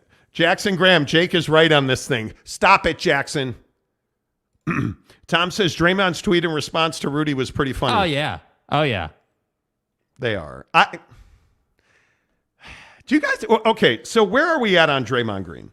He's a douche. For sure. He's a douche. He's a great He's no douche. Rudy Gobert, but he's a douche. You know, he's no Luka, but he's a douche. Stop. You know, like You're a douche. I mean, the guy just is an epic troll and loves to get after Rudy Gobert, which I think is great. Yeah, I listen. I like Draymond. I would have him on my team. I would, honest to God, but I'm not. Never mind. No, I'm not doing it. All I'm saying is, you guys, Draymond Green is way worse. He knocked him out, bro. Mm-hmm. He punched him in the face. Right. In the face. Right. Like, he knocked him out. How is that not worse than... Rudy Gobert tried to give him like a titty twister, essentially. A titty twister. Like, he didn't try to even punch him in the face. Right, but what would you rather have? A guy who's fake the entire day and isn't even going to give you his best? Or would you rather have a guy that maybe takes it too far, maybe way too many times, but actually he took it a little too far. Something. Punched him in the face. I agree. Knocked him the fuck out. What's up, motherfucker? Look, he's won a couple of rings. And he didn't have the rings on when he knocked him out, so it's not nearly as bad as the titty twister up there in the Great White North. That's the argument you're going with. Yes. By the way, it was in practice. The camera shouldn't have been there, but it was. The camera. Yeah, next question. So if it hadn't been caught on tape, everything would have been fine. Correct. Yes. Correct. Yes. As per usual. Dude, you're crazy. You are crazy. Taylor Smith says Cuban made a mistake getting Kyrie. It wasn't Kyrie's fault. No. And I don't think it was a mistake. But I do love how people are like, oh, the Mavericks were terrible defensively. Yeah, I wonder why. I wonder why, bro.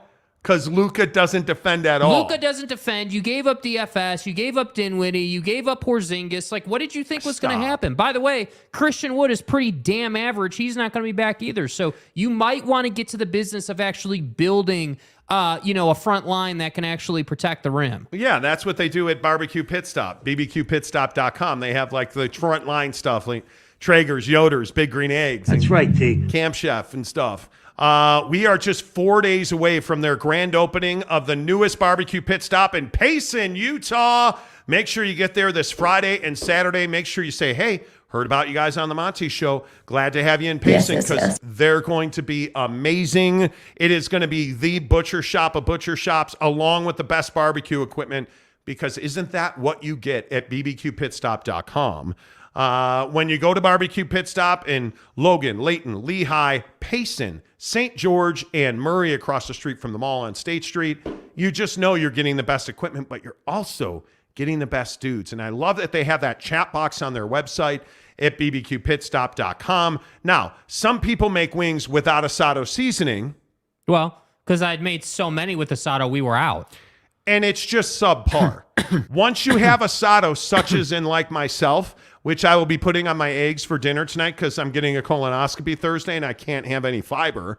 I will be having an egg salad or an egg sandwich for lunch or dinner tonight. Bro. And I'll be using asado seasoning. Bro, what are you talking about, man? What?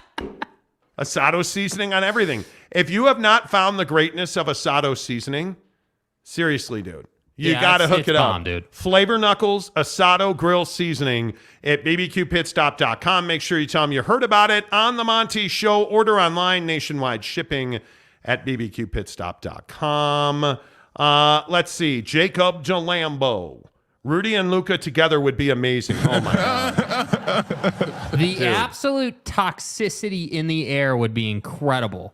R. Gomez says, go Aztecs. I like it. There you go. JM says, he's happy like Prime is happy in the pack. Okay.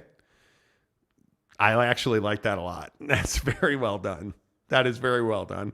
Tom says, I hope your hatred of Luka does get him on the trade block and the Jazz scoop him up. No, dude. Bro. So wait, you would want Luka Doncic.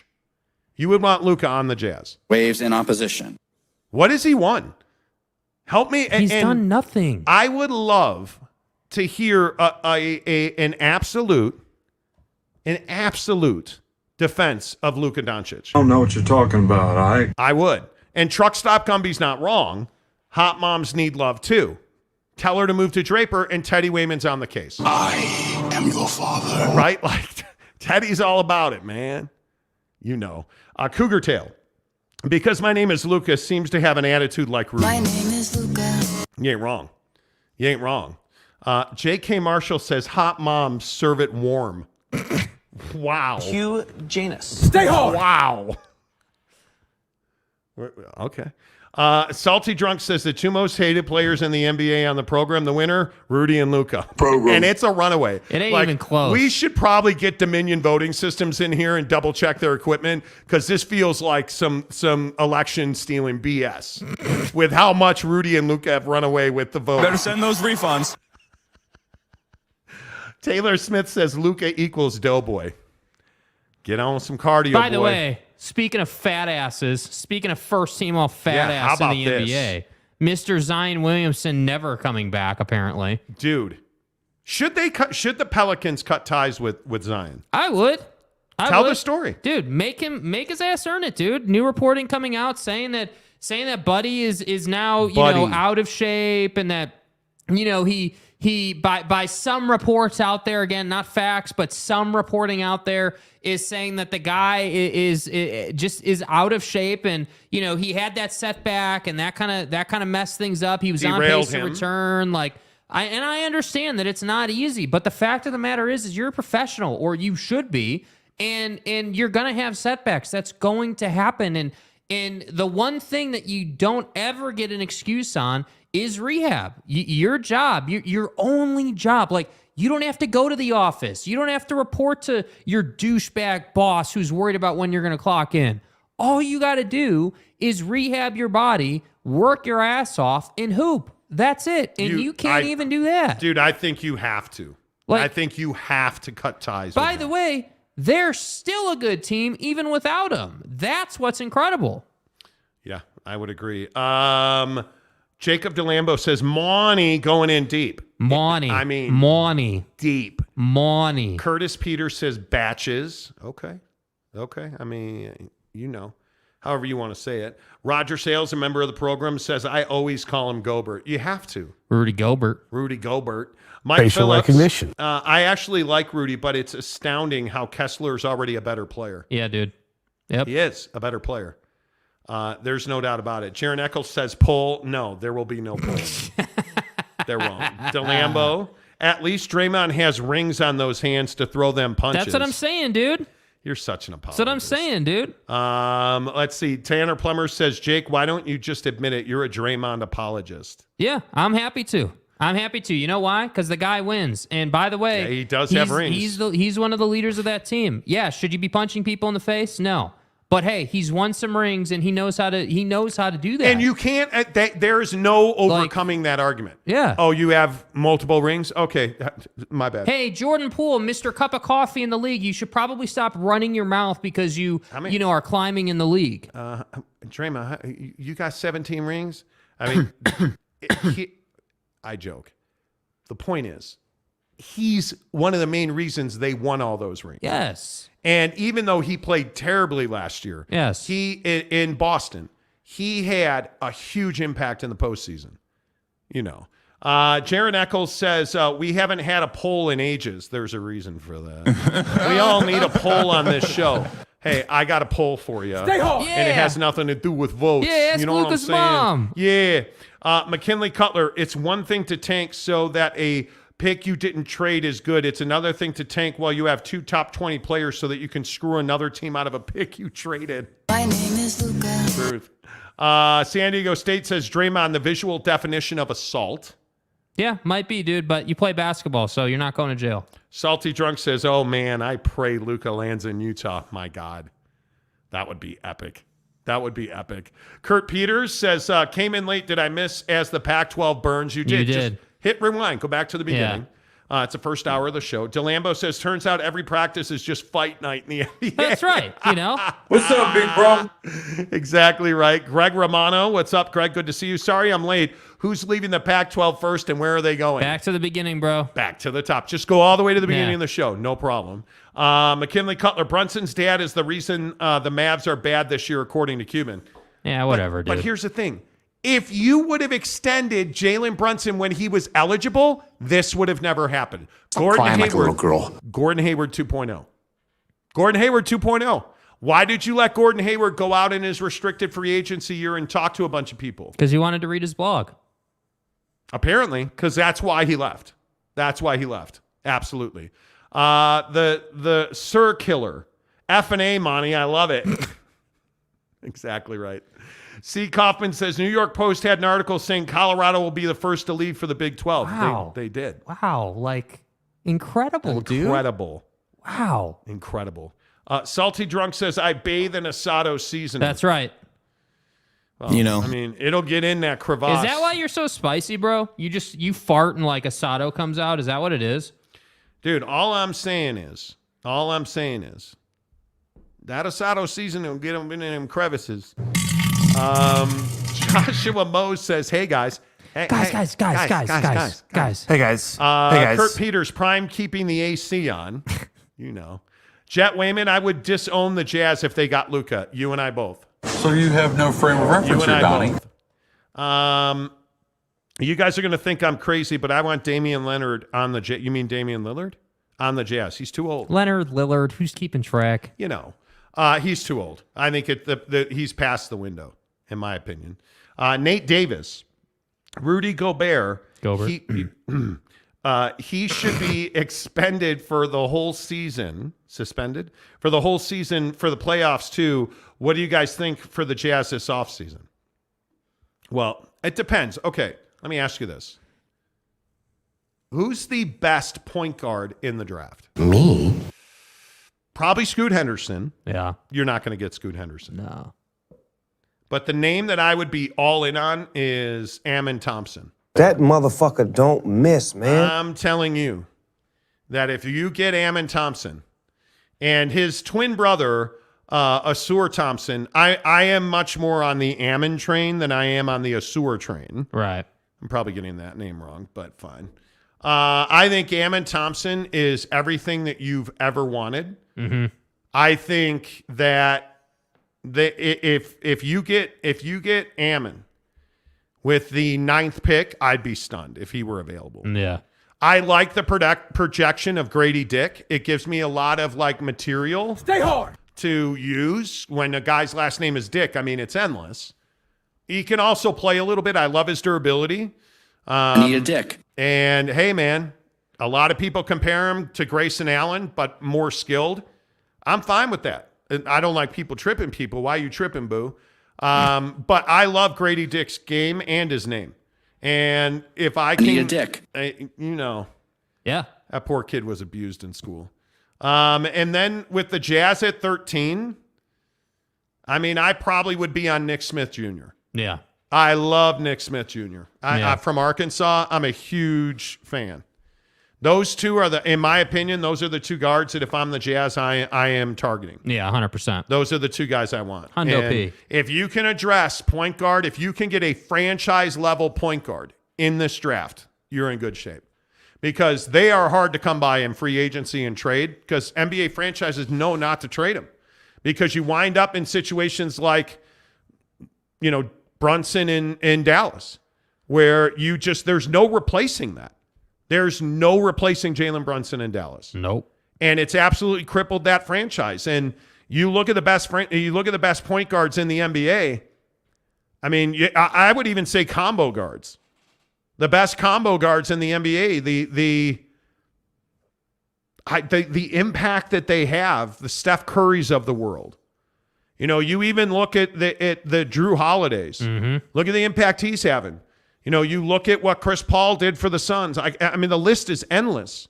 And then you look at a team like the Lakers who don't have a point guard. They don't have a true point guard on that team of consequence. And they have struggled for it. And defensively now, since D'Angelo's gotten there, and maybe this is my point, since D'Angelo's gotten L.A., what have we seen with their defense? Their defense has gone back up, right? But now he's been hurt. Okay, Dennis Schroeder, not the same defender, not the same three-point shooter, right? You look at Austin Reeves having the impact that he's having, right? Look at SGA and OKC. Mm-hmm. You look at, there are team after team where you just have these combo guards that are just kicking ass. And so it's not a surprise at all. Like, I look at the top of the draft board, and here's the biggest question. Obviously, Victor Wembanyama is going to go number 1. There's no doubt about that. Scoot Henderson or Brandon Miller? I think, dude. If take the gun thing out of it. Just the gun thing. The gun thing with Brandon, but I'm serious. Yeah. If the gun thing with Brandon Miller never happens, I'm taking Brandon Miller.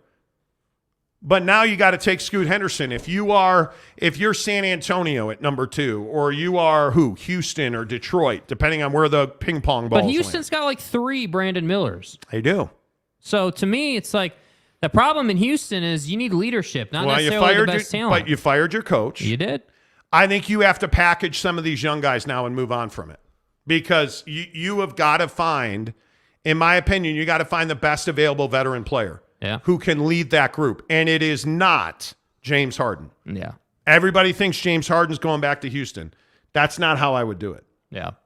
But anyway, my point is. Yeah, I would probably go player for player. You're probably going Brandon Miller just because of his size. But I think that the thing with Scoot is that Scoot is incredibly pliable to a winning team right now. Just the handle and the ability to initiate offense alone, take the scoring out of it, take the pick and roll instincts out of it, all that stuff. You set that aside. If I just said to you, hey, put Buddy on the Clippers as an example, right? They're going to be better.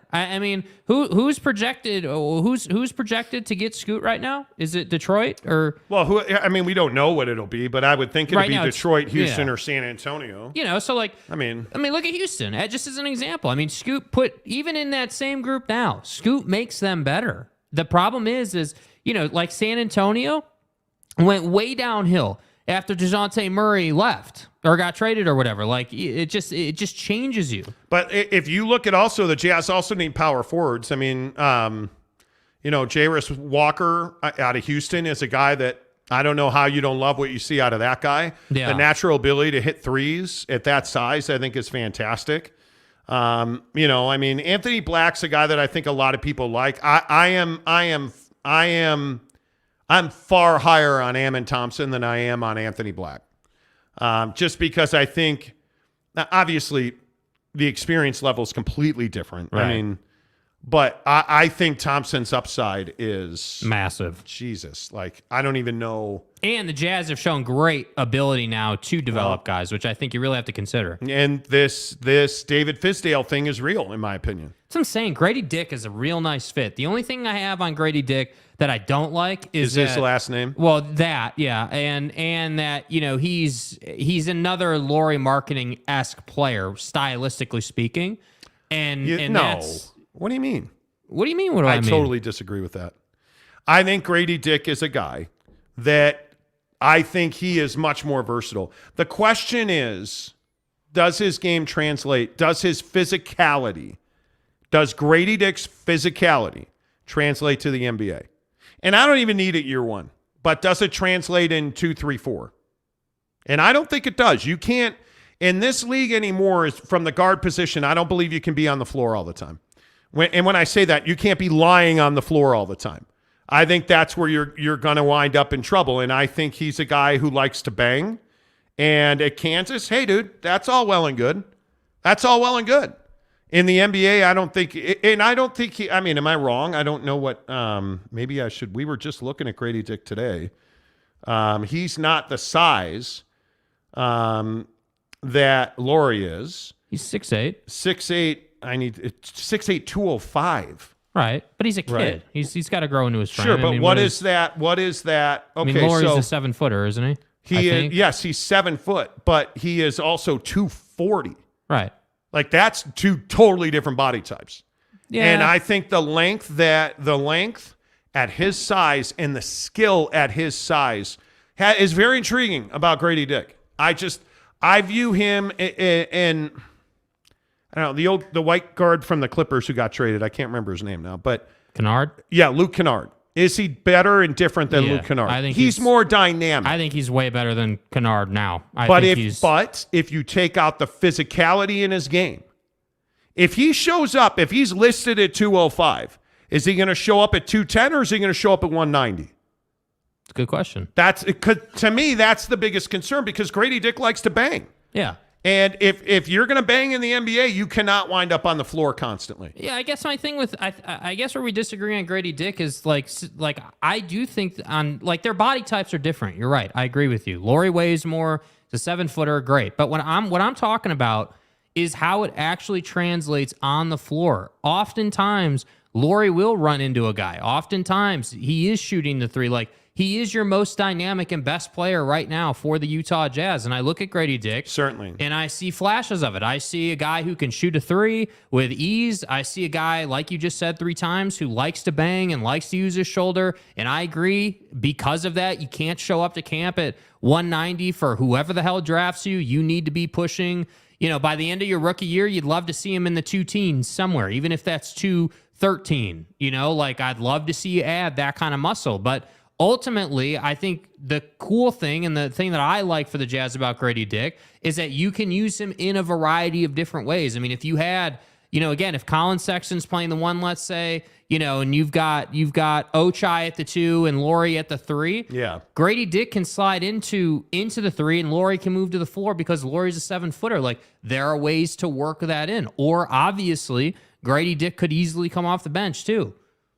Or you could just take Drew Timme and then everything would be fine. God, Drew Timme, the savior of everybody. Everybody was telling me, he's never going to be a first-round pick. He's not even getting drafted, you cock. Yeah, now he's like from 25 to 30 in just about every mock draft. Like, are you serious? I would never take Drew Timme. But I was just being a jerk. I don't know. Let's see. Main Event says, already have 2 former Jayhawks on the Jazz. We could use one more. Gary says, got to pause it after saying his name, Grady Dick. I don't disagree. Hugh Janus. You can use Dick in a variety of different ways. He can slide in the 3. Anita Dick and me. Mike Phillips. Anita I agree. Dick. I mean, when your dick is flexible and waves in opposition. When you can put your dick in the different positions. His cock. And again, I'm kind of with Mike Phillips here. The way you use that dick Hiscock. I mean, Holden Middick. Okay, I mean, Anita Dick and Ming. I need some dick on my team too. Anita Dick. I was talking to Mrs. Monty. She's a huge fan of the dick. Hiscock. I mean, she really likes that kid. Should probably stop. Truck Stop Gumby says hot dog. Yeah, I mean, Grady Dick got like a dozen hot dogs in his contract every game. I'm so bricked up right now. I mean, I'm just saying. Aaron Wilson gifted one show membership. Well done. Let's go. Truck Stop Gumby was gifted the membership. Attaboy. Attagirl. I think Truck Stop Gumby hangs out just looking for free membership. The Rack Attack! That's what I'm saying. Salty Drunk says this is a national program. Talk about postseason teams. LOL. Well, listen, I think, are we going to talk about, putting Dick in the right position, or are we going to talk about national teams making the playoffs? Anita Dick. I mean, we did. I mean, we talked about the T-Wolves, right? Rudy Gobert put his dick in the wrong position. And, I'm just... So James Knight wants us to talk about the Oklahoma City Thunder. We get it. You want us to giddy, you're giddy. We get it. James Knight's giddy about the giddy about the Oklahoma City. You just have to snap out of it a little bit. Thunder. And stuff. I'm giddy about TryDayTrading.com. We will talk NBA matchups here in a moment. TryDayTrading.com. Go there right now. Do it with me. Pull it up on your phone. TryDayTrading.com. What you're looking for on their website is you're looking for this graphic. It is just down the page a little bit. And look at step number 2. Try us out for 30 days for only $10. This is a special offer for those who register and watch. Your $10 will be donated to a charitable organization. So let's say you donate your $10. You go through the 30-day program. You're like, no, this is not for me. Okay, cool. You got a tax write-off because you donated $10 to charity and you walked away. It took you $10 to understand that, hey, day trading and day trading wasn't your thing. But what if that $10 changes the trajectory of your life? What if you can stop bitching and moaning about your job every day and work for yourself? What if you go to TryDayTrading.com, sign up for the 30-day $10 membership, and all of a sudden you're making the money that you always dreamt of? And now you can afford the house that you wanted to afford. Maybe your kids don't share a room. They each have their room, right? Maybe you're driving the van you've always wanted or the SUV you've always wanted. Maybe you're driving that van to Disneyland instead of your neighbor always going to Disneyland with his kids. You're taking your kids to Disneyland. That's how close you are. And I don't even say that as an exaggeration. We're talking about thousands of dollars a day. When you go through the Tri-Day Trading program, they have graduates every day in this country that make thousands of dollars because they day trade. And they use the proprietary information and algorithms and systems that they learned at TryDayTrading.com with their one-on-one professional trading coach. That's what you get. You get one-on-one coaching and mentoring. And when you're done with the program, you still get mentoring. You still get coaching. And oh, by the way, your first trades, when you're nervous and you're out of the program, you're like, man, I don't want to lose money. I don't want to lose money. Your first trades are with TryDayTrading.com's money. And when you make money with their money, they give you 80% of the profit. Absolutely nothing to lose. Live the life you've always dreamt of. TryDayTrading.com. Make sure you tell them you heard about it on the Monty Show. TryDayTrading.com right now. James Knight wants us to talk about his good old buddies, the Oklahoma City Thunder. Mm-hmm. And my question very simply is, if you are the Oklahoma City Thunder and you know what the matchups are, because I actually think Wednesday their season ends against the Pelicans. And right now, New Orleans is -5, 228. Yeah. That game is in New Orleans, by the way. It's on ESPN at 7:30 at Smoothie King Center. I just don't see a matchup outside of Shai Gilgeous-Alexander that Oklahoma City wins here. Yeah, I mean, I think it depends on the style of the game, though, too. Like, I would agree with that. I think you're outmatched in the half court, which is typically what playoff basketball is. It's usually half court, possession by possession. But I also think, specifically in the play-in, in the first round of the play-in, you still have a lot of up and down games. You still have situations where the game feels more like just a hyped up regular season game rather than a 7-game back and forth, possession by possession type setup. So in my opinion, James, the way you want to go about trying to win this game is getting out in transition. I would think that you would want to get back defensively, right? You would want to be committed to that. You would not want to crash the offensive glass too aggressively. So get back on defense and try to create some turnovers, try to create some chaos, try to create some awkwardness for New Orleans offensively and see what that gets you. But I'm telling you, the opportunities you get to push the pace in transition, you have got to take advantage of, because you are not in a place where you're beating this team in the half court straight up. That's not happening. Did you see Kenny Lofton Jr., by the way? Bro. This guy scores 42 points and doesn't make a three-pointer and only shoots 12 free throws because he went 17 of 25. Yeah.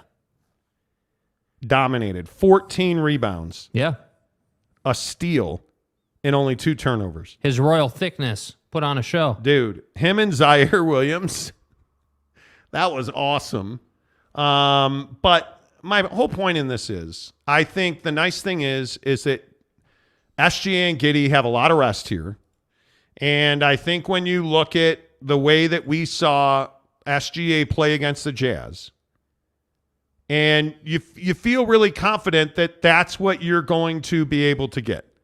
That's what you need. And I think, honest to goodness, I think there's very little room for error here out of SGA. He's got to have that 30-point game. Right. And I think Josh Giddey's got to be 25 and 10. Like, he's got to have a double-double. And really, he's got to be pushing a triple-double, because I just think the Pelicans are a problem, even without Zion. I think they're a problem. Yeah. That's just me. I don't know how you I really don't know how you go about it. But that's just my opinion. Yeah. It'll be interesting to see what it'll be interesting to see what happens. Okay, what happened here? Aaron Wilson says, I say we crowdfund thousands for Monty to day trade with, and he has to video his failures on his own day trading advertiser. I would totally do that. Yeah, because what you don't understand, and I appreciate you, Aaron, trying to be likes the fight guy or stir the pot guy or whatever, but what you don't understand is it's not a scheme. Like, I can tell you for a fact, we talked to the boys over at Tri-Day last week. Yeah. And they straight up told us, there's 5 of your people who listen every single day, they told us, who are in the program right now. And they're having success, and they've already made money. So it's not really hey, videotape your failure stuff.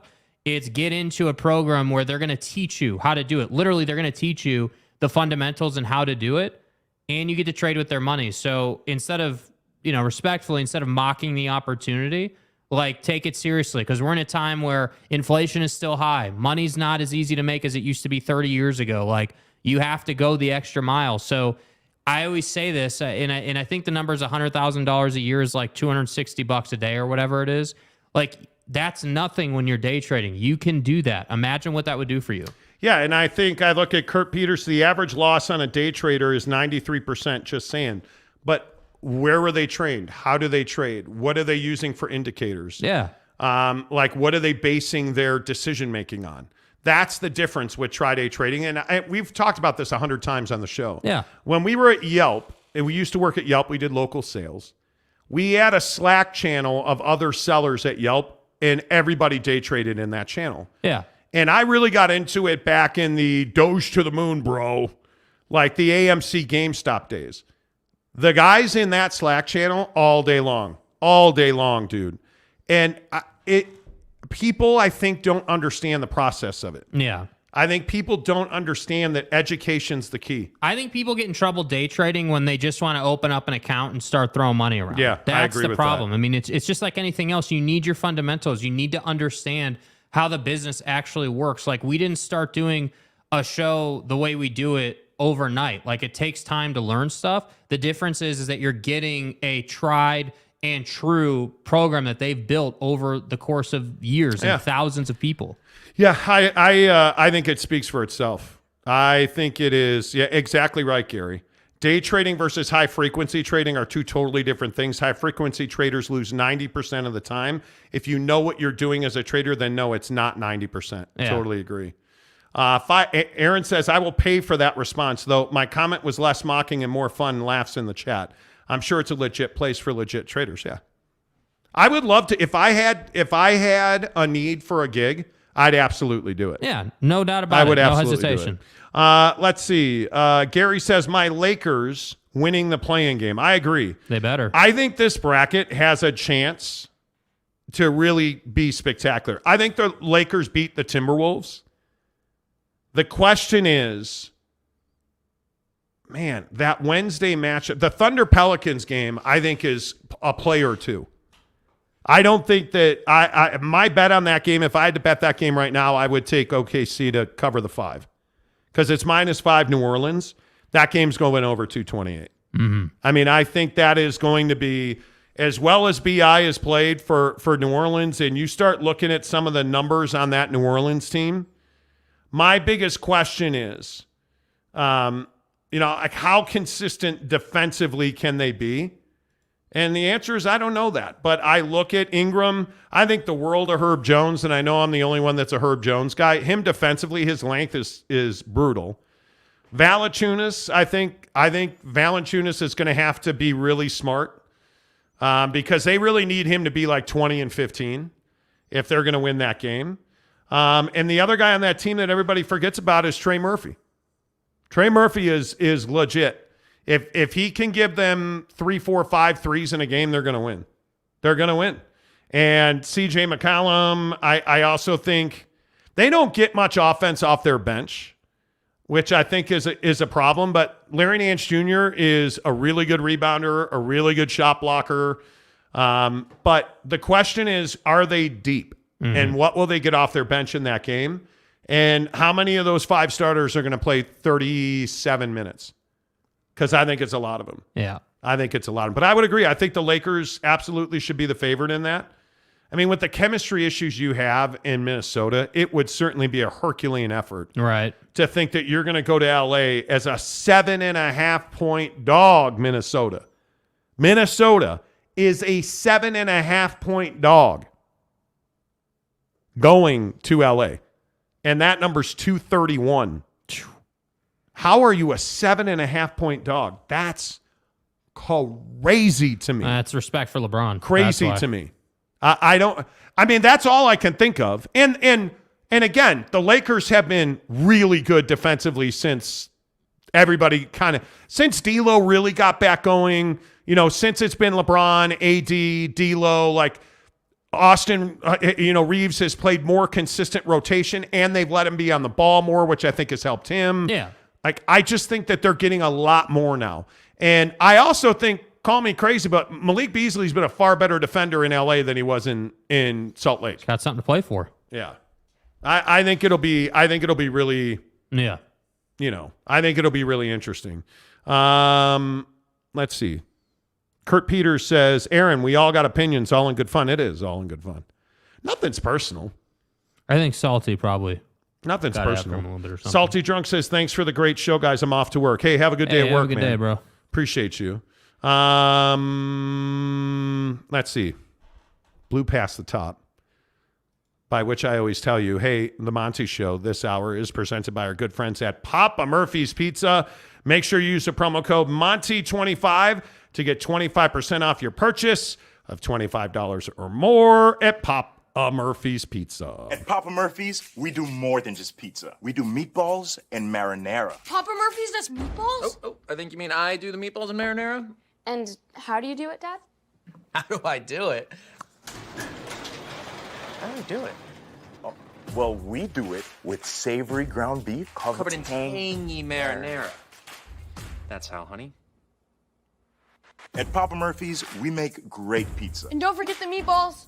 Order now at papamurphys.com.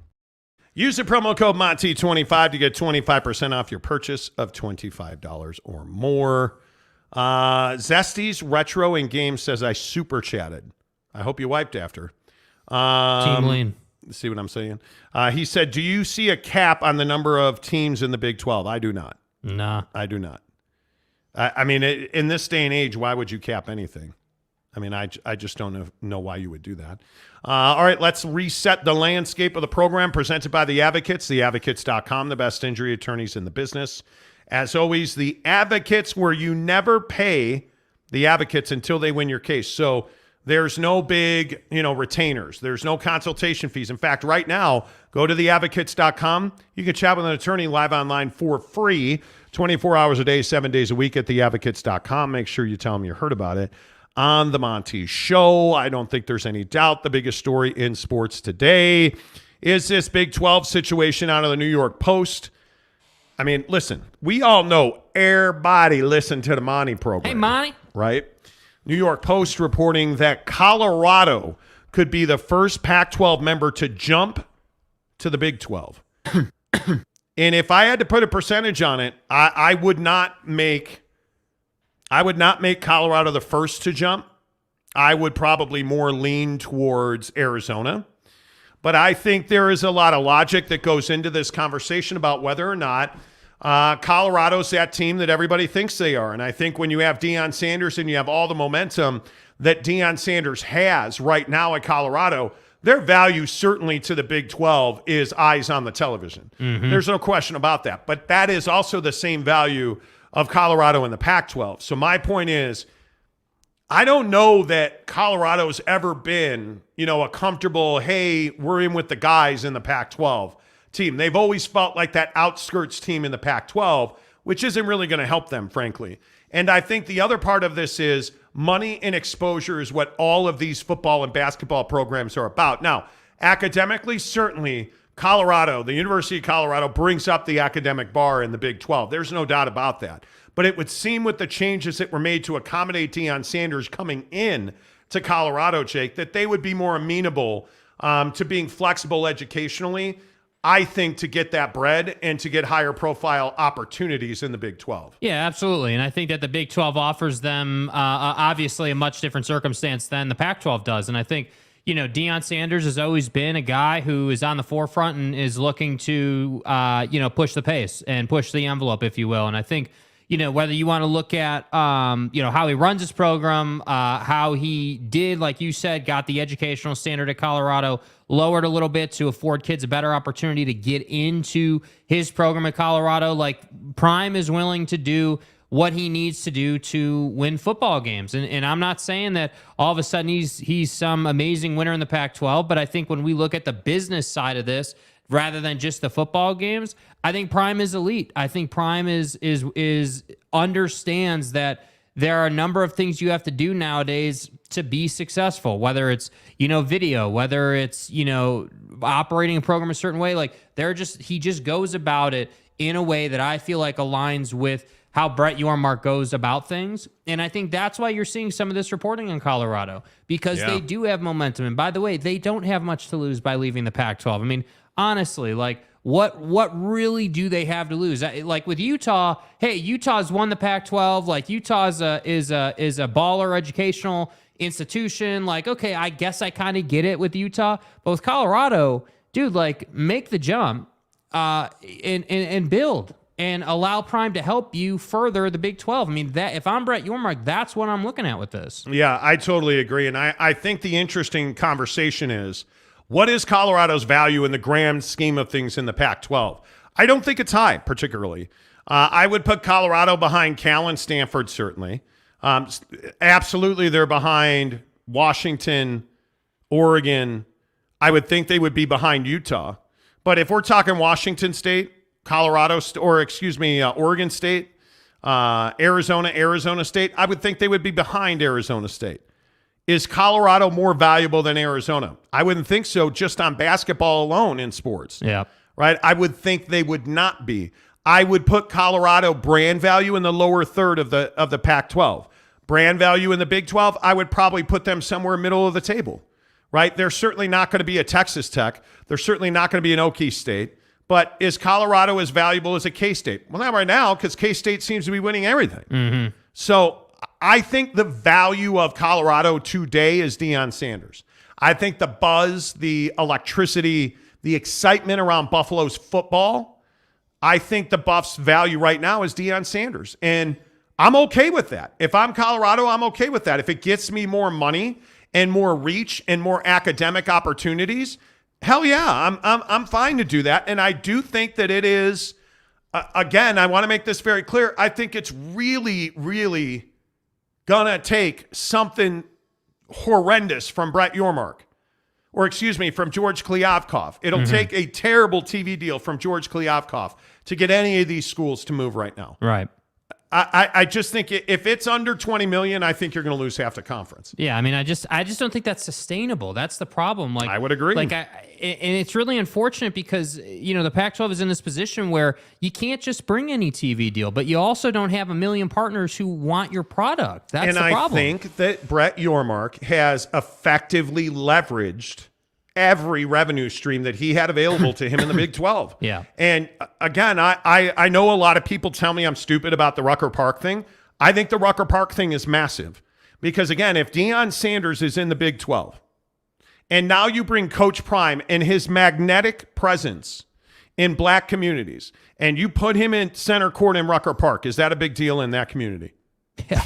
I would say, yeah, it is. And even, yeah, listen, even if Prime is not there for Colorado football per se, but if Prime can be there representing the Big 12 and just representing his institution, and like that matters. See, anytime you see Deion Sanders wearing Colorado gear in the community, that is good news for your conference. That is really good news for your conference. And that's why I say the people who say the Rucker Park deal is dumb just don't understand the value of those communities in the history of that basketball court and the guys who have played on that basketball court. You're talking about like modern day names, Kobe and KD played on that court, man. Dude, if you YouTube search KD Rucker Park, it's one of the most iconic street basketball videos on YouTube. Like, Rucker Park has massive history. And that's why I say, dude, you have to understand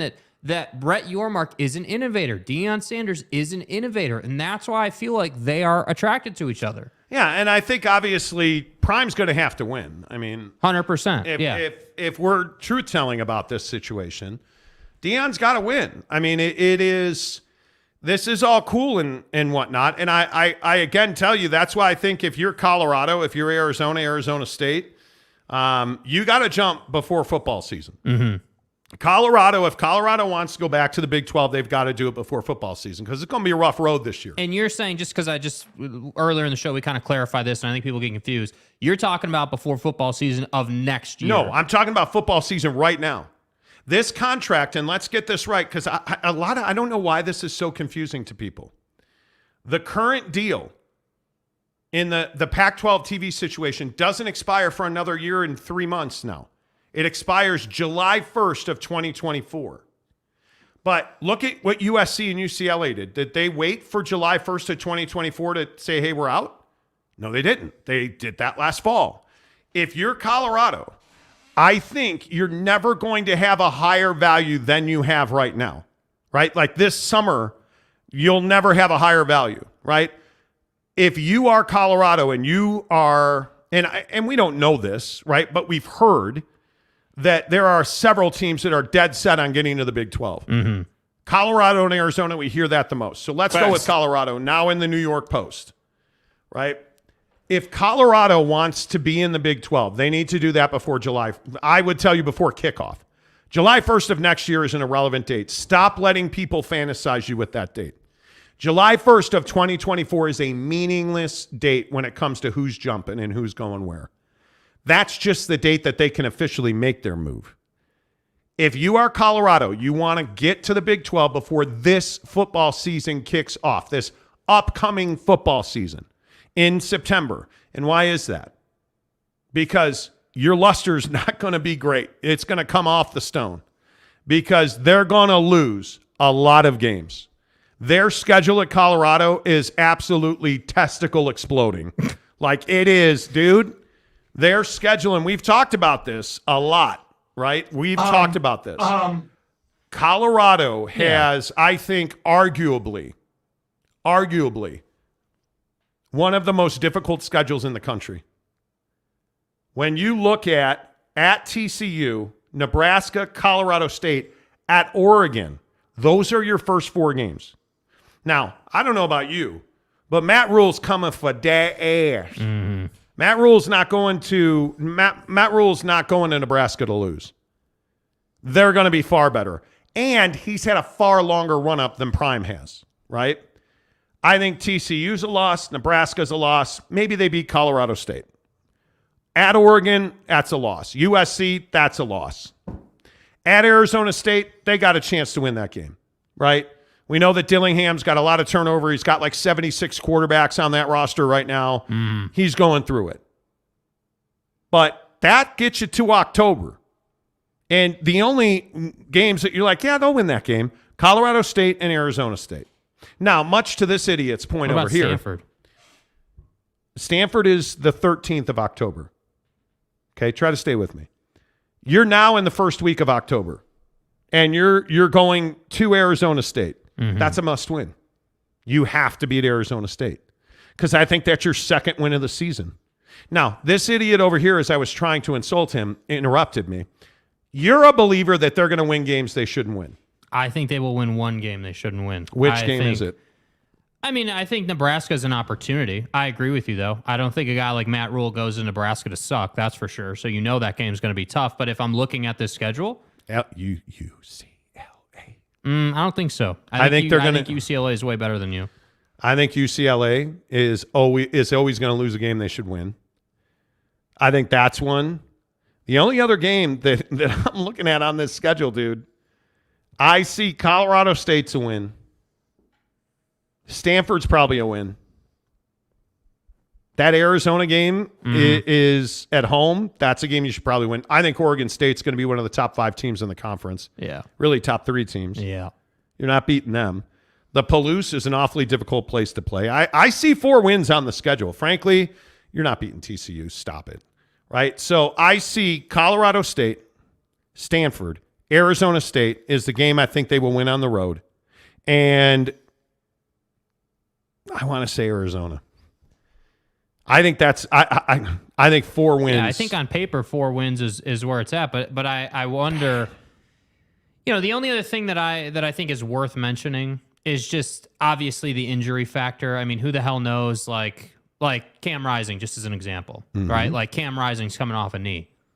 Who knows what he's going to be like, but Utah is always good for one of the best defenses in the conference. So good luck, right? Yeah. Like, you look at SC is an interesting example. They're probably going to kick the living hell out of you, right? They're probably putting up 50 on you at least.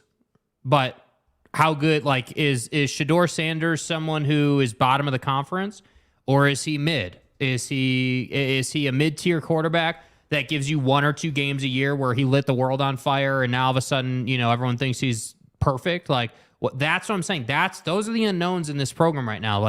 You don't know, hey, what is Prime's offense going to be like? Are you going to be, a pass first West Coast style team?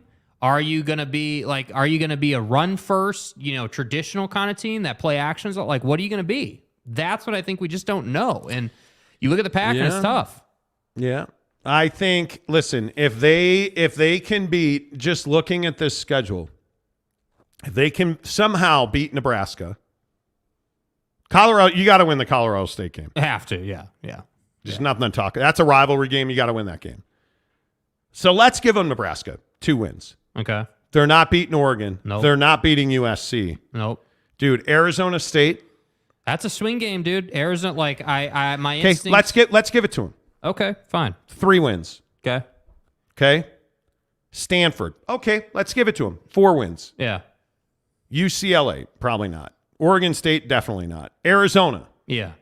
Give that to them. Do you think you give them Arizona? Yeah, you're much higher on Arizona than I am. I'm not an Arizona fan at all. Dude, yeah, okay. 4 wins. Right? Because we're giving them Nebraska, Colorado. We're giving them Arizona State. And now we're giving them Arizona. Are you giving them Washington State or Utah? No, neither of those. I don't think you're going to Washington State. So now we've been gifting them wins, and it's 4. Right? Because you give them Arizona. You give them Stanford, Arizona State, and Colorado. And then you throw in Nebraska. That's 5 max. Right. I can't see you getting to 6 wins. Well, we'll see. Nebraska, certainly, listen, if you look at the schedule, are there opportunities? Sure, absolutely. Nebraska's an opportunity. I mean, every game's an opportunity. Because I agree with you. You're going to have some freak factor on that roster because athletically, they're going to be a lot more athletic than some of the teams they're going to face. But you don't have any idea what Matt Rule's doing at Nebraska. We don't know what that looks like, right? I mean, it is... I think after you lose 2 straight games to Oregon and USC, that Arizona State game all of a sudden is like, it's a big okay, deal. Show me length and girth now, right? Like that's what. Stay hard. Length and I said length. Right, length and girth. Right. Okay. I'm just saying. I think that's the game. You want to show me who you are? Let's see them beat Arizona State after 2 straight losses, because I think that's going to be really interesting. Really, really interesting. Stubby says the fact that Dave Aranda came into Baylor and there was no drop-off tells me that Matt Rule was overrated there. Maybe he was. Or there was an awful lot of talent there and Dave Aranda's a hell of a coach. Because I'm not the guy that's willing to rip another guy to make another guy feel better. What I know is that Matt Rule was a hell of a college coach. That's what I'm saying. Yeah. So Kurt Peters agreed Nebraska is an opportunity. Certainly it is. Gary says Colorado goes 6-6 at best. I think if they go 6-6, put him in the fucking College Football Hall of Fame. Put Dion just he's the coach of the year. I will bring in my daughters to procreate. If they go 6-6, I don't have any daughters, by the way. If they go 6-6, that would be a miracle. I don't like, because where's the other wing going to come from? I think you don't know where it's going to come from right now. That's the thing with Prime. You have to respect the fact that the guy, at least at a minimum, is a good coach. Can he win championships? Can he win the Pac-12? I don't know. But what do we know? We know that he can inspire his players. We know that his guys play their ass off for him. We know that he's running a really strict discipline program. So you're not going to hear about Jalen Carter SRT incidents in his program. Like, you're not going to hear about that. Well, where's the home? Because it's got to be a home game they win. Has to be, yeah. Because you'll get somebody at elevation, like, okay, so Nebraska, okay, Colorado State. Well, probably already gave you those 2. USC. Yeah, I just don't. You can play that game you can put that game on top of Kilimanjaro. You're not beating USC. There's no way. Yeah. There's no flipping way. I agree with that. Okay, we gave them Stanford already. Oregon State. That's a tough one, bro. Oregon State's good team. Really good team. But, hey, I mean, I don't know. I think you can speculate on their schedule all day. You can. I'm just telling you. Dude. And I guess this is where we're a little different. My instinct tells me that, Deion Sanders is a good coach. He is. Like, I don't know if he's Lincoln Riley good. And this is where we've always disagreed on this shit. You say he's a great coach. I'm telling you he's untested. He's unproven. Yep. He's untested and unproven. And I agree what he did at Jackson State was unbelievable. His ability to inspire people, his ability to motivate people, his ability to have them mentally right, elite. But at this level, it's about taking 2 and 3s and turning them into 4 and 5s. It's about taking a kid who's on the cut line and making him a contributor.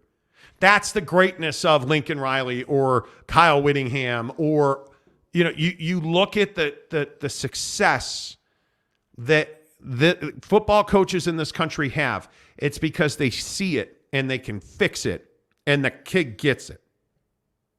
It's the bottom line. It's why Kyle Whittingham taking kids from offense to defense. You're taking your quarterback and making him a safety, and Chase Hansen comes to mind. Right? That's the question.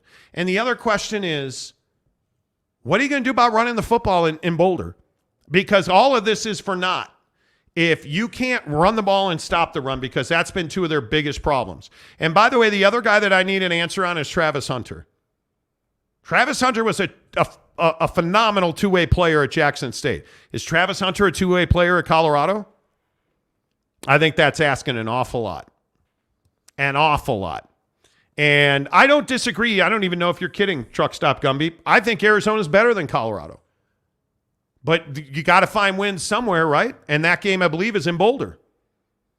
So, look, I just think that, I don't know. Michael Atencio says, we like being an underdog. Okay. Well, what number are you?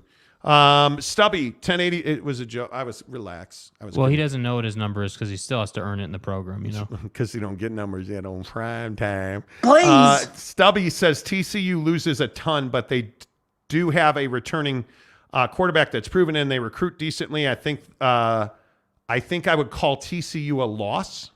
Yeah, he's saying they're going to lose to TCU. So wait, you think it's going to be close then? I think I would call TCU a loss. Okay. Sonny, it's okay. You know who Sonny Dykes is, right? You've heard of him? Are you serious right now? What are you talking about?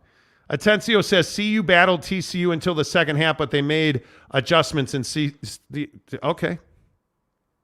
That's cool. Zesty's Retro in Games says, how many do you think Kansas wins this year? I have no idea. I have not looked very much at Kansas football. Couldn't tell you.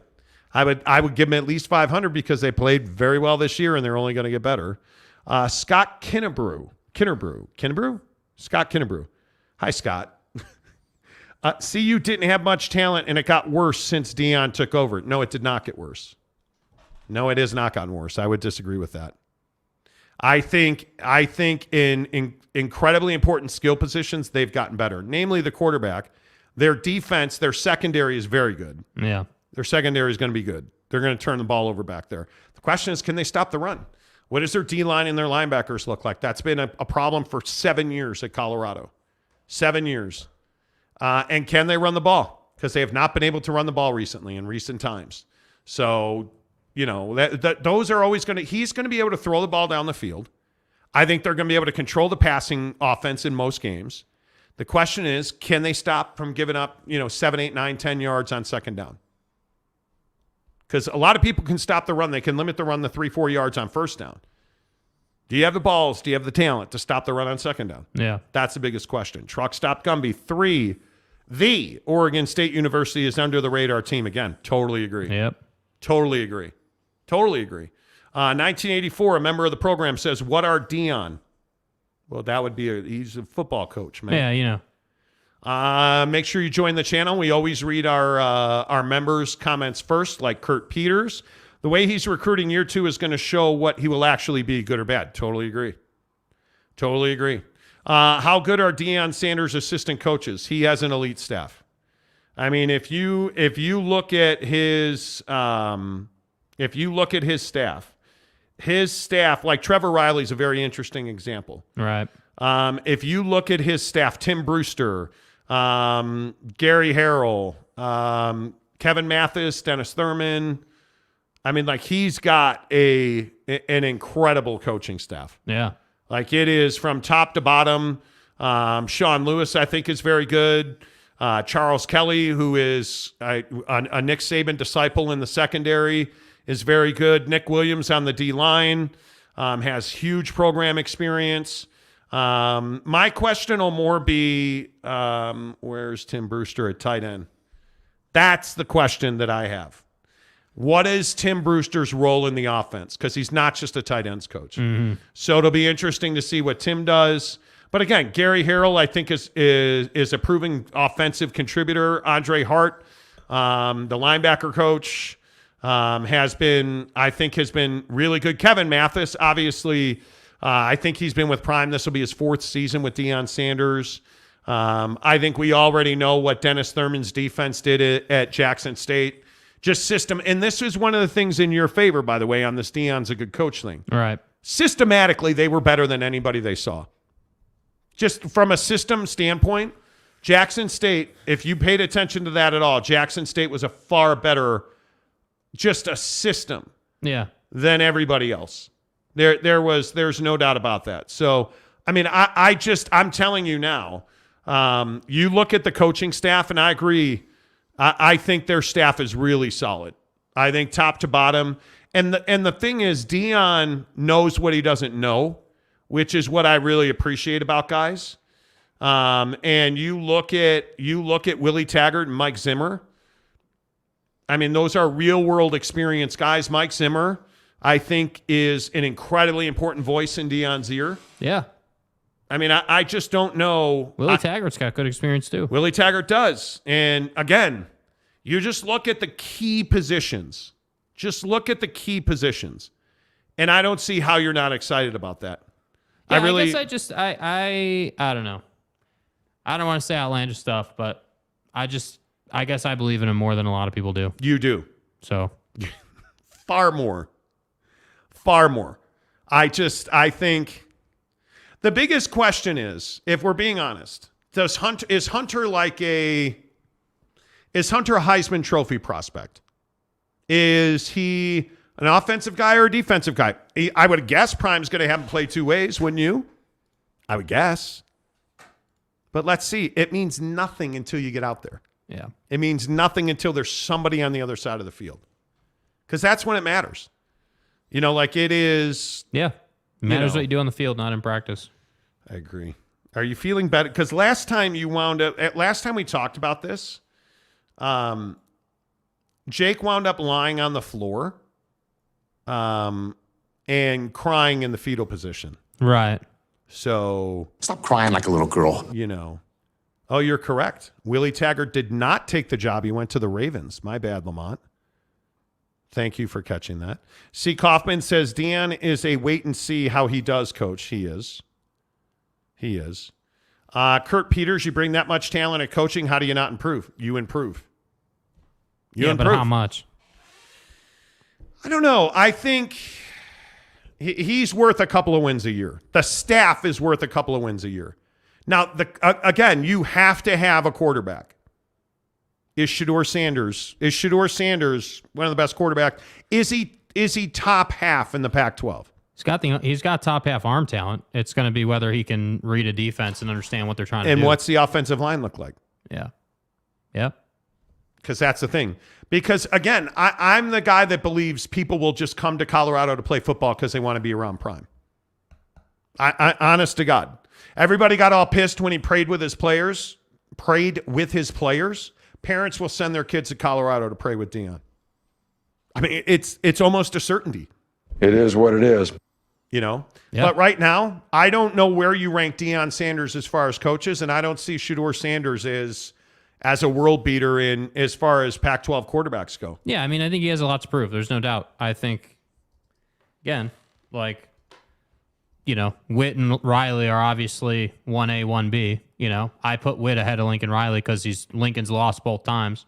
So I don't know how. Well, I don't know how you wouldn't put Witt ahead. Yeah, I mean, I don't know how. I think Kyle Whittingham is the best coach in the Pac-12. Yeah, I mean, I don't know how it's any other way, but you know, I think Lincoln Riley's coming, and I think that you know, you look at Prime, and I think Prime has massive potential. I think, you know, again, I think that Prime, the things he's already doing better, I think he's already doing a better job telling his story than anybody else in the Pac-12. And I don't care that it's USC. They're not doing as good a job as Prime is doing. And I think that on its own, even if they suck, even if they are a one-loss team, people are still going to tune in. And I can tell you this, if they are a really bad team, let's say they're a 2-3 win team, let's say they never even come close to 6 wins, people will be even more intrigued because they do suck and they want to know how he's going to dig out of that. All right, number one quarterback in the Pac-12 is Caleb Williams. Not even close, dude. Number 2, I would probably, and you could disagree with me, I would go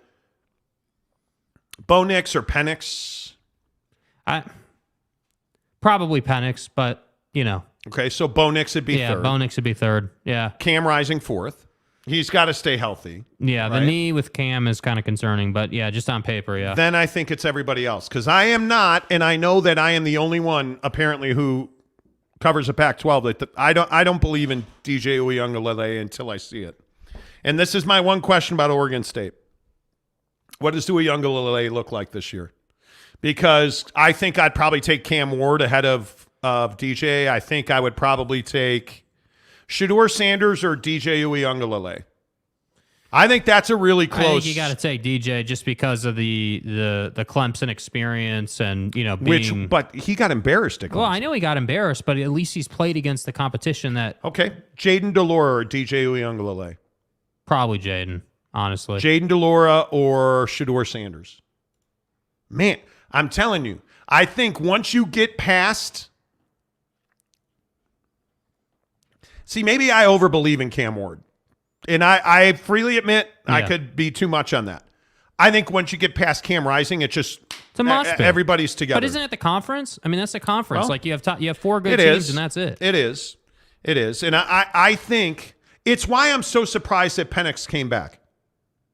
Now, if you look at the top of the draft board, right, we're going to get probably 4 QBs in the top 20. Probably. Well, we might get 4 QBs in the top 10, depending on what happens with Levis and his freaking milk phobia. But, I mean, you look at the top of the NFL draft board. Maybe this is why, and most people believe this is why Michael Penix Jr. came back, right? That's why he came back. My point is, okay, so if we know the top 4 in the league, right? And I think if Cam's healthy, he can be top 3. You're right. I think he can really push into that top 3. But the question is, where's Shedeur Sanders when it comes to Jaden Delora? Like in the comment section, Jaden Delora or Shedeur Sanders? Because, man, I think after what I saw to Jaden Delora last year, I saw some really good things. I saw some things to be really fucking excited about for Arizona football. And I think Arizona football is going to be better than anybody thinks they are. But I look at, and this is, again, when we talk about upsets for Chaboy at Colorado, I think Oregon State's one of those teams you could look at because DJ Uiagalelei, I think, was remarkably tragic at Clemson. He was. And look, I know they built that program on NIL, like the name, image, and likeness of Jesus. Right. We built this program on NIL in God's name, image, and likeness. And look, now that he has risen, I'm sure that Jesus Christ is going to tour all of the campuses We really did in the spring football season. I'm sure of it. And he'll go to Prime first. He prays with the kids. But my point is, I don't even know what to say to that. I mean, that's, These people going to heaven. I don't even know.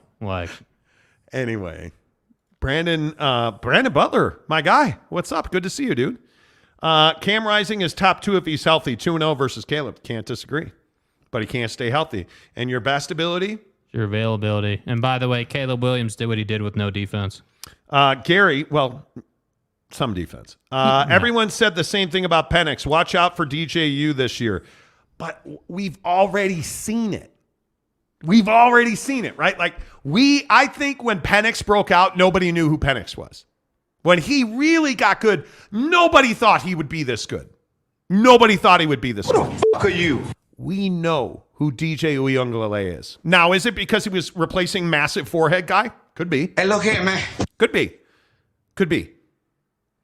Those are tough helmets to fill when your forehead's that big, Trevor Lawrence. But I'm a man.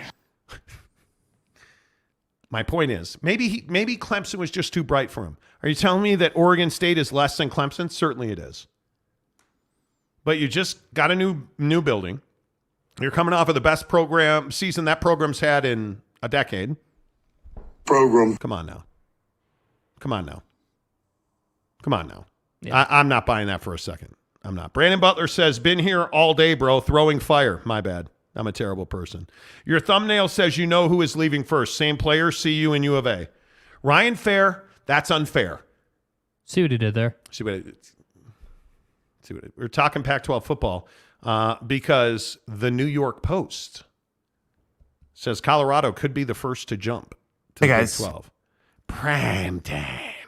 So then after that, we all kind of got in and said that Prime was, they were going to be terrible in year 1 and going to be a 2-win team. And Nathan Brown says UA greater than stop. You think Arizona's? I think Arizona is a must-win for Colorado.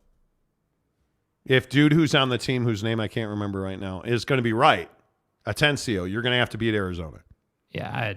There's just no doubt about that. When's the last time Arizona was impressive in anything? Well, last year they were impressive at times in football.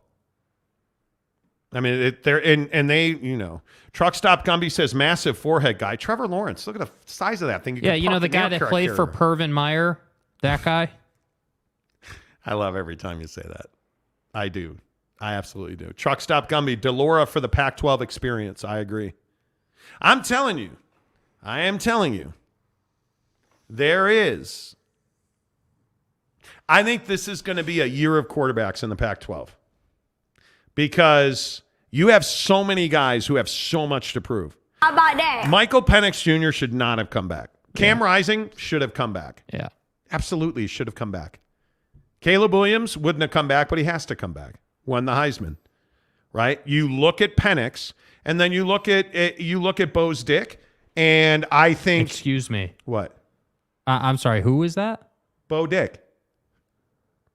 Okay, I don't know who Bo Dick is. He's a basketball player at Kansas. Hiscock. Okay. You know. Okay. I need a dick. You look at Bo Nix and that thigh. Anita Dick and me. Anyway, Holden my point Middick. is Holden Middick. You look at Bo Nix. I don't think Bo Nix can do what he did last year. I think he goes down. Mm-hmm. Well, I've heard that about him. But, Doesn't get much worse than the Georgia experience last year. Ooh, speaking of being down, I mean, my God. Hugh Janus. Like, that was a Dude. PDH. Talk about a pipe job. Jesus. I think Bo Nix is overrated, and I think he will come back to earth. He should not have gone in the NFL draft because I don't think he's an NFL quarterback. It is what it is. So I think it's going to be interesting, and I think if Cam Rising gets hurt again, Kyle Whittingham has backstopped that 2-3 different ways because I think there's tremendous depth at quarterback now. So I think this conference is set up to have a massive season. I do, and I'm here for it because it was Grady Dick. Well, I don't grade anybody's dick. Whatever. I know it's Grady Dick. We spent 20 minutes. See, you're late because you know. Grady, we talked about. Hiscock. You go. We did talk about. Hiscock. We did. I'm not even kidding. Waves in opposition. Brandon Butler says Prime is not going to outcoach Kyle Lincoln. CU doesn't have enough talent to coach up to beat the top teams. I agree. But the question is, can they make a living on the low teams? He's knocking on the door, dude. No, he's not. Yeah, he is. Shut up. Raider Mark says, I don't have better luck finding Bigfoot than the Pac-12. Jesus. That was awesome. That was awesome. Cam needs to throw more. Well, that's not Kyle's style. But Hey, look here, man. I don't know. We'll see. We'll see. I don't know. That's just my opinion. I'm excited for football. I truly am. Screw Lincoln Riley. Okay. Hey, guys, don't forget to hit the like button. And also don't forget to click the link to get your free Bucked Up energy samples. Bucked Up, the official energy partner of the Monty Show. I tell you every day on this program, my friends, Bucked Up Miami, let's go. Every Maverick location across the great state of Utah, you can now get Bucked Up, brand new. The newest product at Maverick is Bucked Up Energy. Hook it up. Get to your local Maverick and make sure you get Miami. Tell them you heard about it on the Monty Show.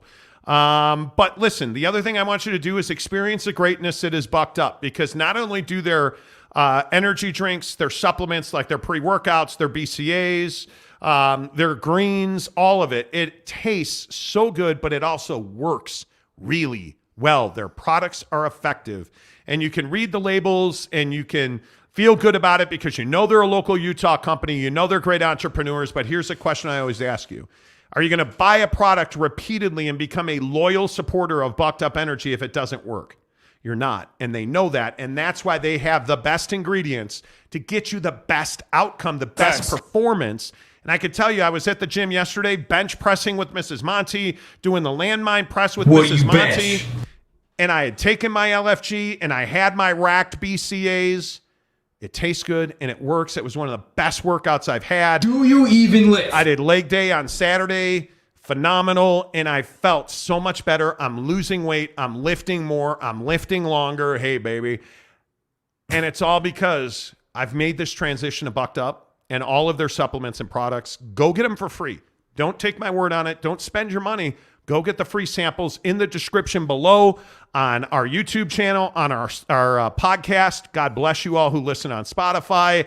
Click the link for free samples. 3 free samples, a free shaker cup. You can customize the color right now in the description below. Okay, a couple more comments, and then we have to get to microwave popcorn screwing you. Okay. Let's see. Michael Peck says, great content today, guys. Appreciate you, Michael. Yeah, appreciate you. Zesty says, how many teams you see CU beating in the Big 12? No, we're not. No.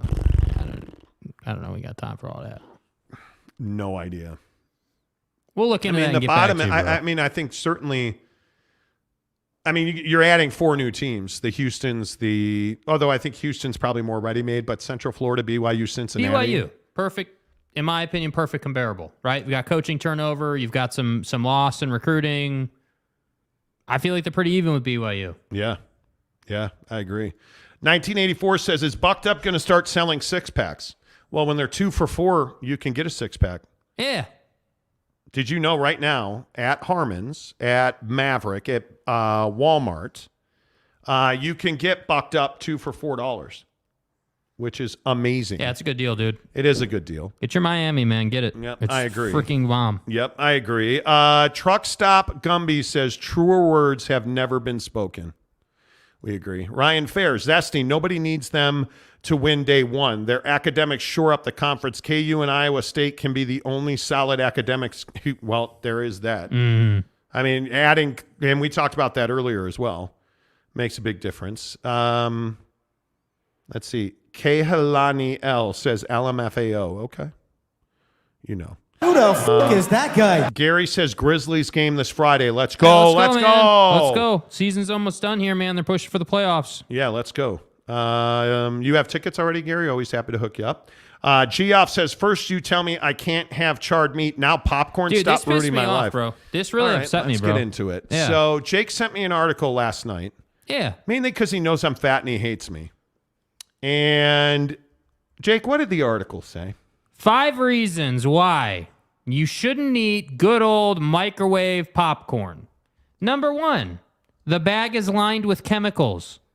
Quote, ever wonder how all that crazy butterness stays inside the bag without leaking? My wife asks me that all the time. Yeah. How do you get that crazy buttery sensation? Meet PFAs, a class of synthetic chemicals commonly used in food packaging. Package. So that's number 1. Number 2, you can get something called popcorn lung, right? Speaking of chemicals, that glorious Popcorn butter lung? flavor and color that we love so much is completely fake. It's a complex chemical concoction that often contains diacetyl, which according to Dr. Lee, basically been listed as poison. Number 3, it also contains saturated fat. Number 4, the sodium levels are through the roof. And number 5, it's just as easy to pop it yourself. That's right. You can avoid all of this. Just get popcorn that you pop yourself. It's not that difficult. In other words, it's Chick-fil-A. Basically. The bag has always been a... Now, I will be honest. In high school, I ate microwave popcorn Like all the time, right? Like it was a thing. I mean, all the time. And it smells good. Yeah, dude. But it's terrible for you. It's like, who here eats microwave popcorn? Tanner Plummer says, popcorn lung. Once again, I just ate some microwave popcorn 10 minutes ago. It's been nice knowing you, kid. Yeah, dude. Have a nice day. Ryan Fair says, microwave popcorn always tastes like plastic to me. Well, and now you know why. Gary says, fat. Yeah, exactly. Zion Williamson loves him some microwave popcorn. Fat. Ryan Fair says, everyone is huffing popcorn bags now. Is this the new TikTok trend? Yeah, we've moved on from Tide Pods. The Chinese started a trend of fucking popcorn bag huffing. Stupid TikTok. Wuhan popcorn. God damn it. Matt Morrell said, Matt Morrell, I'm going to call you Morrell until you tell me that's wrong. Can't get bucked up in Missouri. Sure you can. Shame. Matt, go and get get the free samples. Yeah. Shop online. But you can order it from Walmart. Walmart.com. Ship it right to your door. I think it's also on Amazon. I believe it. Bucked Up is Bucked Up Energy is on Amazon. Let me confirm or deny this. Could be wrong. McKinnon Tech Dan, my guy, what's up? Good to see you. McKinnon Tech Dan. Bucked Up is on Amazon. Hell just yeah. a lot. What'd I tell you? Gotta pop regular kernels in the microwave and put the real butter on it. Damn right you do. Like, see, I just don't think that's that difficult. No. This is the avocado conversation, right? But what about the popcorn Mrs. Monty likes? The slim popcorn in the bag. Oh my God, dude. I can't remember what it's called. I know exactly what you're... Skinny Pop. Skinny Pop, yep. Gary says, Costco popcorn for the win. Yes. Capazzo, what's up? You got to die sometime. Might as well enjoy that popcorn. Yeah, you know what I mean? Yeah. Love that. Let's go somewhere. Truck Stop Gumby. I got some microwave kettle corn standing by. Exactly. Teddy Wayman, the tile king of Utah, says, I'll just stick to smoking. Okay, LOL. we got to talk about this, bro. So we all go to the Jazz game on Saturday? Yeah, Saturday. Saturday. Nice matinee game. A little earlier. The good folks at Wayman Brothers Construction. Love y'all. Best contractors in Utah. Yeah. Teddy won our contest for 10,000 subscribers. We give away tickets all the time. I'm for real. And we are going to do RSL. Go to an RSL match with us. Tanner is not allowed to win that because it would bring him joy. Y'all feel me? Anyway, the point is, I'm kidding. The point is, Teddy won the tickets. So we go to the Jazz game. And the first half comes to an end. I think it was the first half, right? I believe so, yes. And so I'm like, well, I'm going to go and get some. Because at this time you were really hungry and you were famished and ready to kind of. Yeah, so I was going to go and get some almonds. Those great almonds, right? Yeah, the cinnamon almonds. And so we're walking around and I'm like, all right, I'm going to go over here. And Alma Wayman, the greatest contractor ever, is like, well, I'm going to go get a beer over here. And Teddy's like, yeah, I'm going to go outside and kill myself. Bro. Smoke. Bro, Sorry. I got that wrong. My bad. He said, I'm going to go outside and smoke. And I was like, you're killing yourself. He did not appreciate me saying that. And then he went outside and smoked. And we walked around the concourse. Now, to his credit, the cashews that wound up getting were probably just as bad as that cigarette. Catch me outside. How about that? But by the way, the Amex store at Vivint Arena. Dude. So good. So good. Yeah, dude. I think that the building is beautiful. I mean, Ryan Smith deserves all the credit in the world for that, dude. Like, are you hitting the table? No, I don't think so. My monitor keeps shaking occasionally, and I don't know why. No, the last time I hit the table, you almost took my head off, so I've been trying to be more cognizant of not hitting the table. Do you see the thing shaking? That's flipping weird, dude. Anyway, the Monty goes. Yeah, the point is, so Teddy goes outside, Alma goes to Maxwell's. We walk around and we run into the Amex store. Go in the Amex store and they had everything you wanted there. Yes. They had that cheese and caramel popcorn. They had water. God, just like that. It was amazing. Yes. Was absolutely amazing. You know that popcorn mix, right? Speaking of popcorn, you know, the cheddar, caramel. Not in a microwave bag. Yeah, not in a microwave bag that's not killing you like 80 different ways. That's what I'm talking about. You know. It was good. It was very good. Let's see. Truck Stop Gumby says it's an earthquake. Bro, Could did you be. just call us fat? Could be. I mean, it is. I would see. Look, bro. You hit the table, bro. No, I did not. Yes, what did I hit the table with? The arm of your chair, you turned and it hit the table. Okay. I promise you. Maybe that's what it is. I will slide away because I'm telling you. I'm just telling you. Anyway, the point is, Jet Wayman says, bro, I wasn't upset at all. You were mad. You slammed that. See, dude, I did not hit the fucking table. That time it didn't look like you hit the table. I'm telling you, I did not hit the table. I'm just saying. You're such a cock. Oh, my God. Brandon Butler says, pretty much everything you eat or enjoy is killing you. Thank you. Thanks, dude. Really, thank you. Thank you. It's that extra few years worth every day sucking from your denial. Worth sucking from your denial. Who the fuck is that food, guy? Drink good food. Tomorrow is not guaranteed. Well, and I do have a colonoscopy on Thursday. How you feeling about that? I'm not looking forward to the anesthesia, dude. I'm telling you, I'm not. I am not looking forward to the anesthesia. It is, admittedly, that would be a little nervy for sure. And now, did you guys see they've lowered the recommended rate from 50 to 45 now to 42? 42. Hey, look at that. Matt Morrell, newest member of the program. Let's go. Yeah. Thank you, Matt. Appreciate you being here. Thank you very much. Thank you. Thank you very much. Appreciate that. Yeah, the colonoscopy is, well, I'll be off on Wednesday. I am going to attempt, my bad. 2 O's and lazy S. Thank you. I will attempt my best to do the show on Thursday. My colon router is at 7 a.m. And they told me I should be out of there by 8:30. Hugh Janus. Now, once I go home and everything kind of like squeezes back down. Yeah, it and all kind of compresses and gets back to normal sizes. Yeah, my anus isn't hanging out my boxer shorts. I will. The visual on that is rough. It is rough. Hugh Janus. I will do the show. I will attempt to do the show Thursday. Okay, is that right there, second from the bottom, truck stop Gumby? Does that say colonoscopy vlog? Bro, I'm not putting a 4K camera on my dude's butthole. That's not happening, bro. No, the nurse is going to do that. So I got it. If you guys get on TikTok, there's really good colonoscopy content. And it's fascinating. They stick this tube up your butthole. And it's got electricity, water, air. It's got tools that will grab, like you have these, just like that. Oh. You have these little polyps up in your butthole, up in your rectum and your anus and your colon and your intestines and stuff. They have the ability to put a little hook out there, a lasso.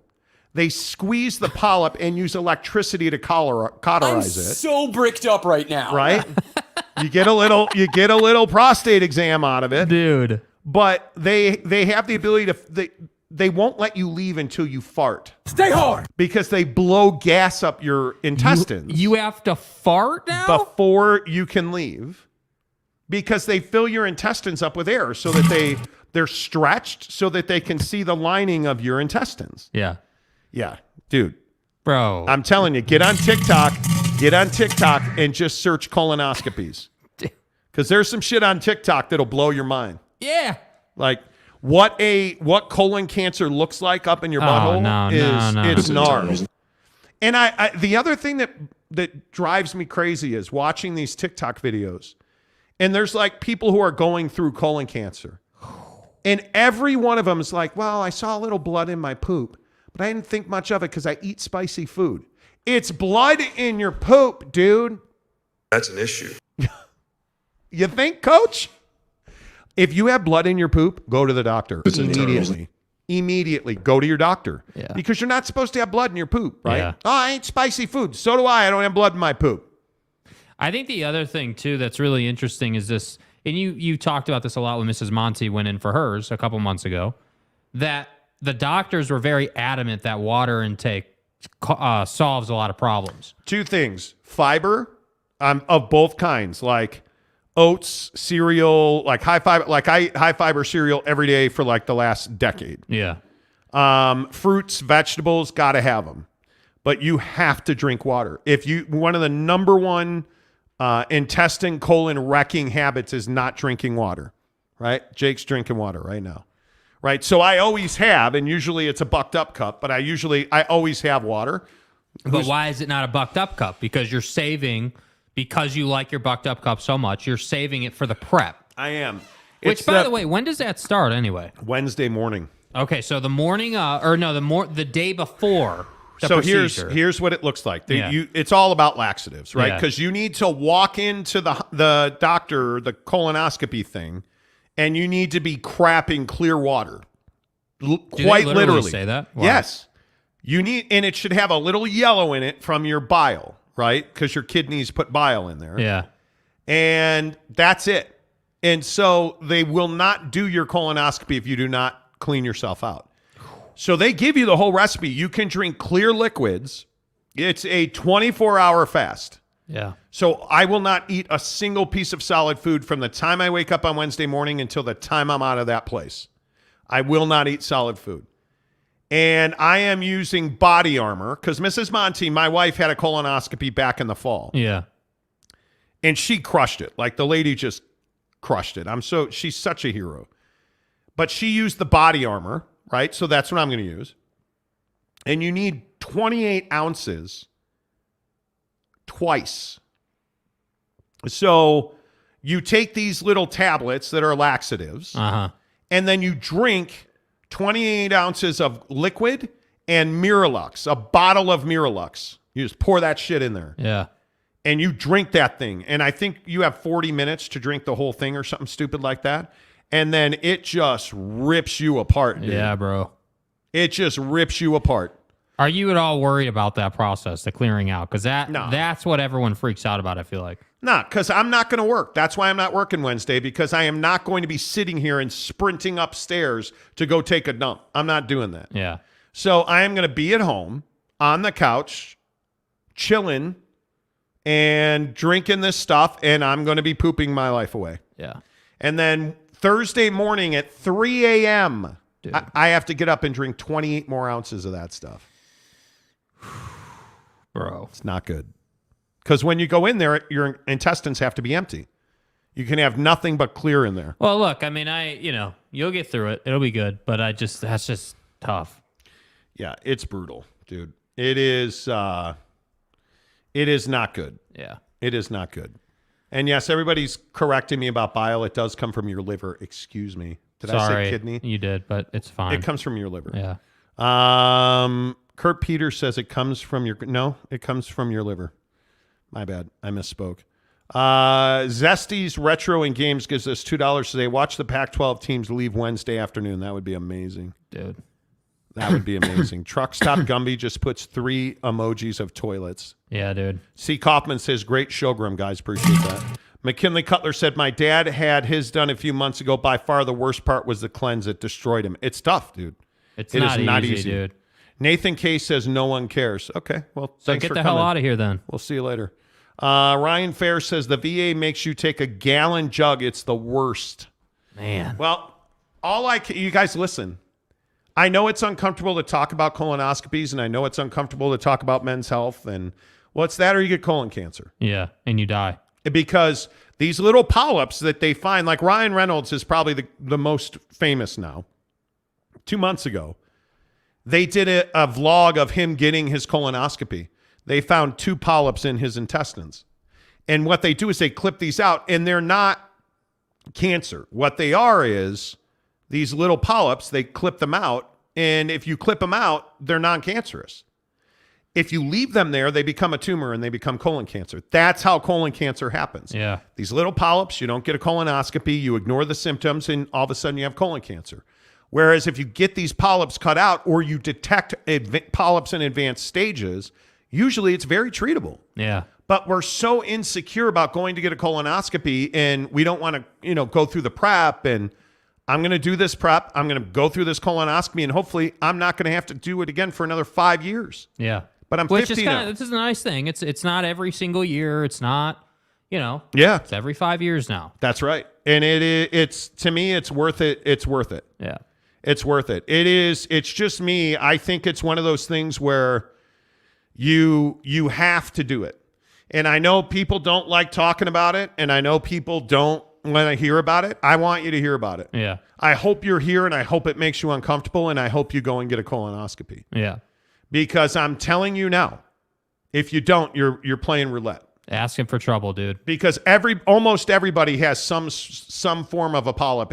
When you're 50 plus, you have some form of a polyp. The problem is now we eat so much red and charred meat that now they've pushed it from 55 all the way back to 42 is the earliest that you can get authorized for a colonoscopy. And if you have family history, they're telling you to do it in your 30s. Yeah.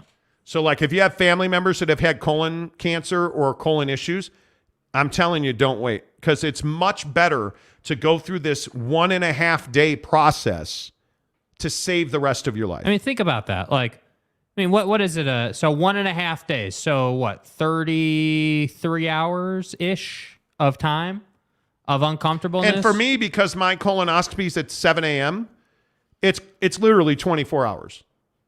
And the thing about the anesthesia is they say everybody that I watch these videos on YouTube and TikTok were saying it feels like 1 second. You go to sleep and you wake right back up and they're like, all right, you're done.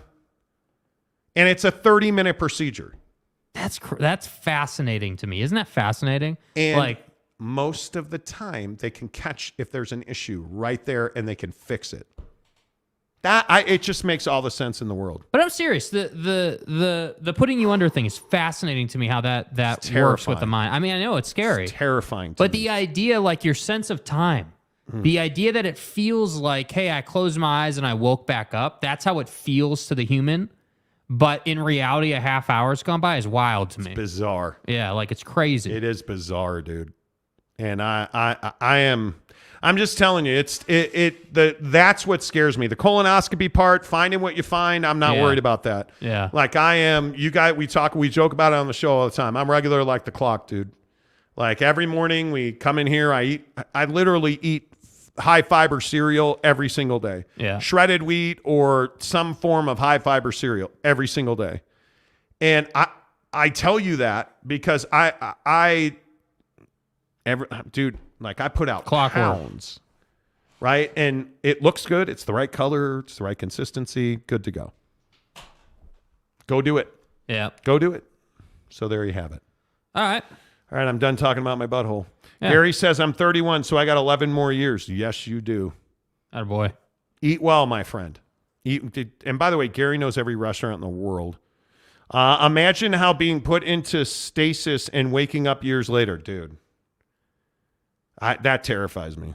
Yeah. Truck Stop Gumby says, Uncle Monty keeping it real. Well, You if have I'm not to. going to tell you this, who's going to tell you that? Because so many guys are like, no, I'm not talking about colonoscopies. Well, you should. Colon-op and carpal tunnel are a must check over. What's carpal tunnel? Like with your like hands. your wrists, yeah, and your hands, and your stuff? joints and stuff. Are a must check over 50. Yeah, dude, I'm telling you, I take it seriously, man. I want to live. My wife always jokes and says, "We got another 50 years to go." Fucking right. Yeah, dude. Exactly right. Exactly right. All right, that's it. Well, wait. One more for you degenerates. Ah. Now understand, Jake is my child. I love you. No, you don't. Your taste in women is awful. You're still a virgin, and there's a reason for I'm that. telling you, you're on an island with this one. That you're a virgin? No, I'm not. that Taylor Swift is a bad. Okay. In the comment section, Taylor Swift. Yeah. Okay. Yeah, sure. Great. Okay. Yeah, man. She broke up with Joe Alwyn. Long-time boyfriend, 6 years. Who cares? My man just got set free. Dude. Are you fans of Taylor Swift? I'm not telling you. She has matured quite nicely. She has. You know, like younger Taylor Swift, dude. I swear, you have never seen Taylor How old Swift. is Taylor Swift now? You've never seen Taylor Swift and E.T. in the same room. Bro, come on. What? Come on. Taylor Swift, yes or no? Yes. She's Really? 33. Just no doubt about it. No doubt about it. All day long. Okay. She's not, you know, the hottest of them all, but she's definitely in the group. But she's been through some dudes, right? Like she's kind of a... Stop. Tell me I'm wrong. Tell me I am wrong. Tell me I am wrong. She has dated some dudes. Joe Jonas. Lucas Till. Who the fuck is... Who? Lucas Till? Taylor Lautner. John Mayer. Lucas Till. Jake Gyllenhaal. Jarhead. Yeah, John Mayer. John Mayer's pounded every box in Hollywood. Connor Kennedy. Oh, I got one for you. You want one? You want some gas? November 2012 to January 2013, Harry Styles. Really? February 2015 to May 2016, Calvin Harris. Zac Efron? Yeah, dog. You son of a biscuit. Yeah, you like yourself some Zac Efron, don't you? I'd hit that. Yeah, buddy's yoked. I'm telling you, she's been... Her and Harry Styles. Yeah.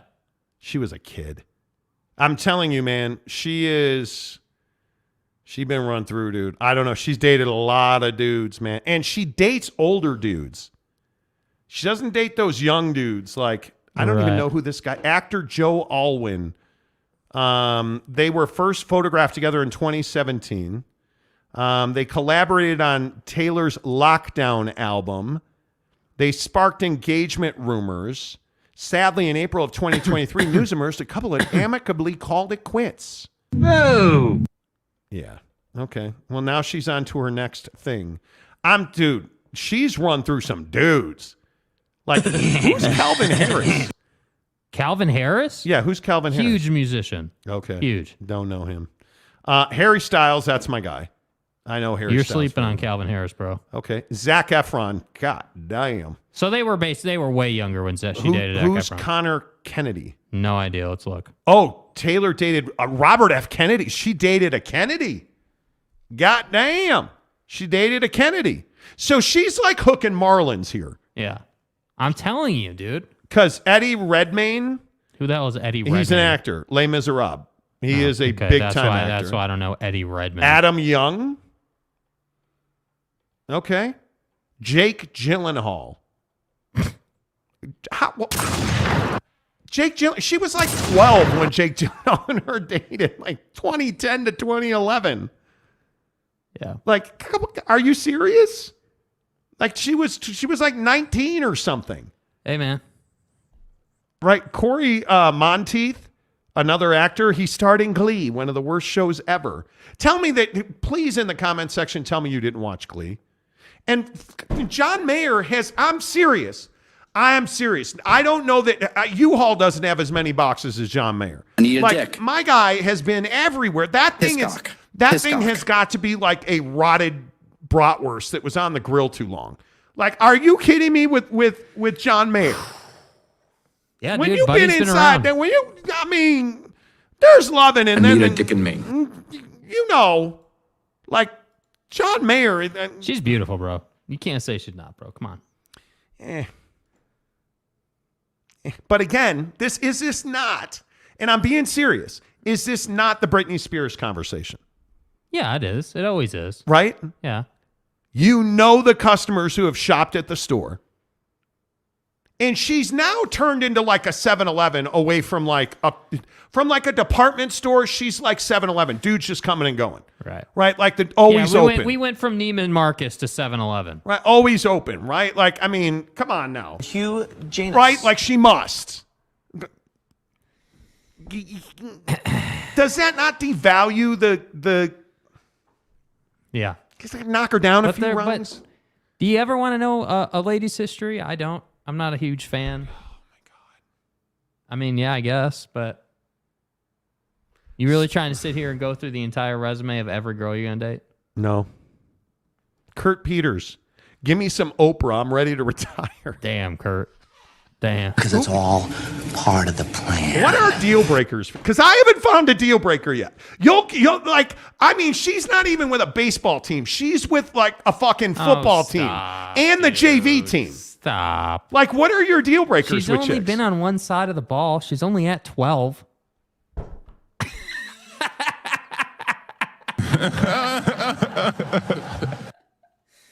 Come on, bro. She's past the starting 11. She's not at the all-22 yet. Bro. Come on, man. Come on, man. Like, and listen, and truck stop, I agree.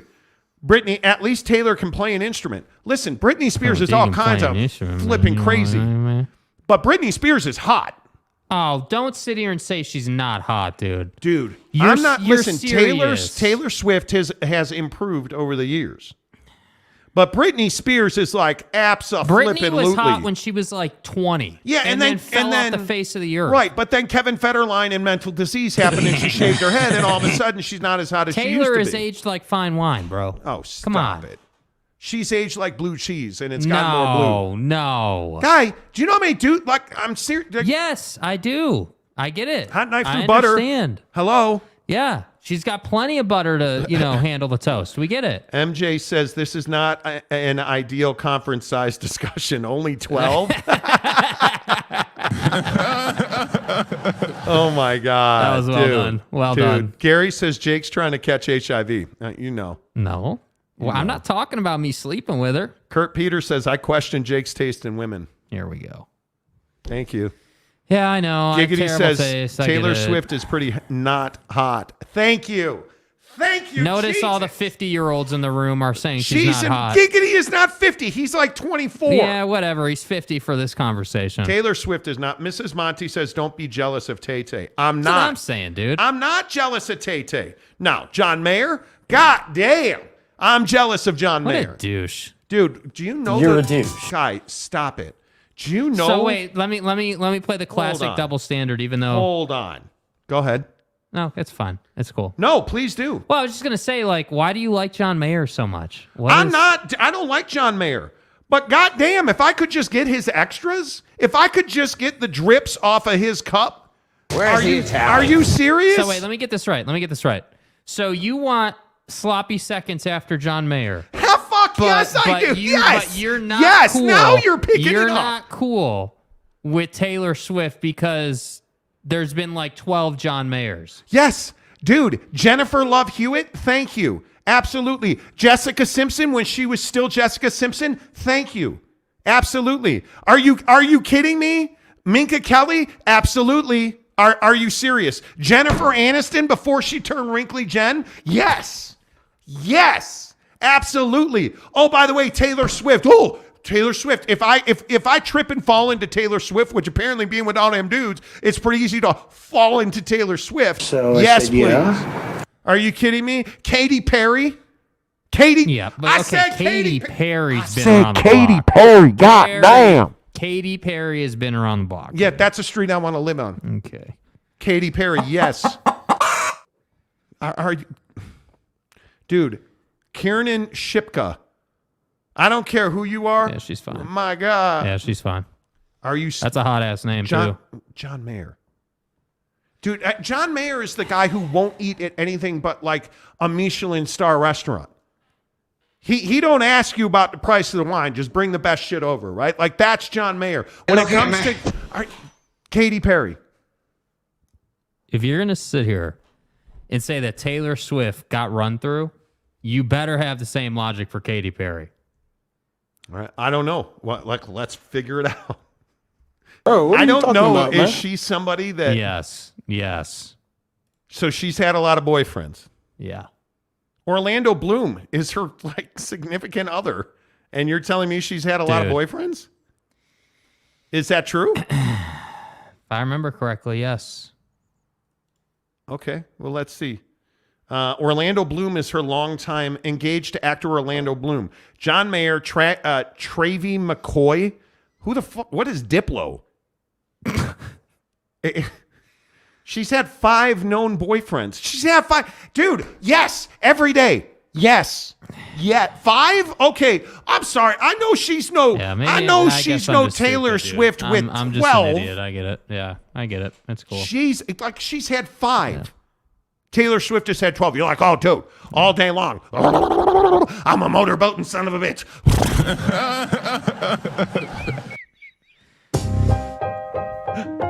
And just like that, he's gone.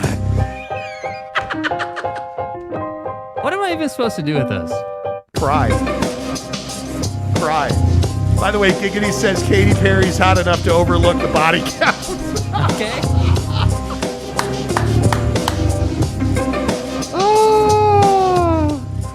All right, one more show tomorrow before the butthole corn happens. Jet Wayman says 12 ain't a lot. Depends on what part of Draper you live in. Tom says goodbye, Jake. Until tomorrow, say goodbye, Jake. Goodbye, Jake.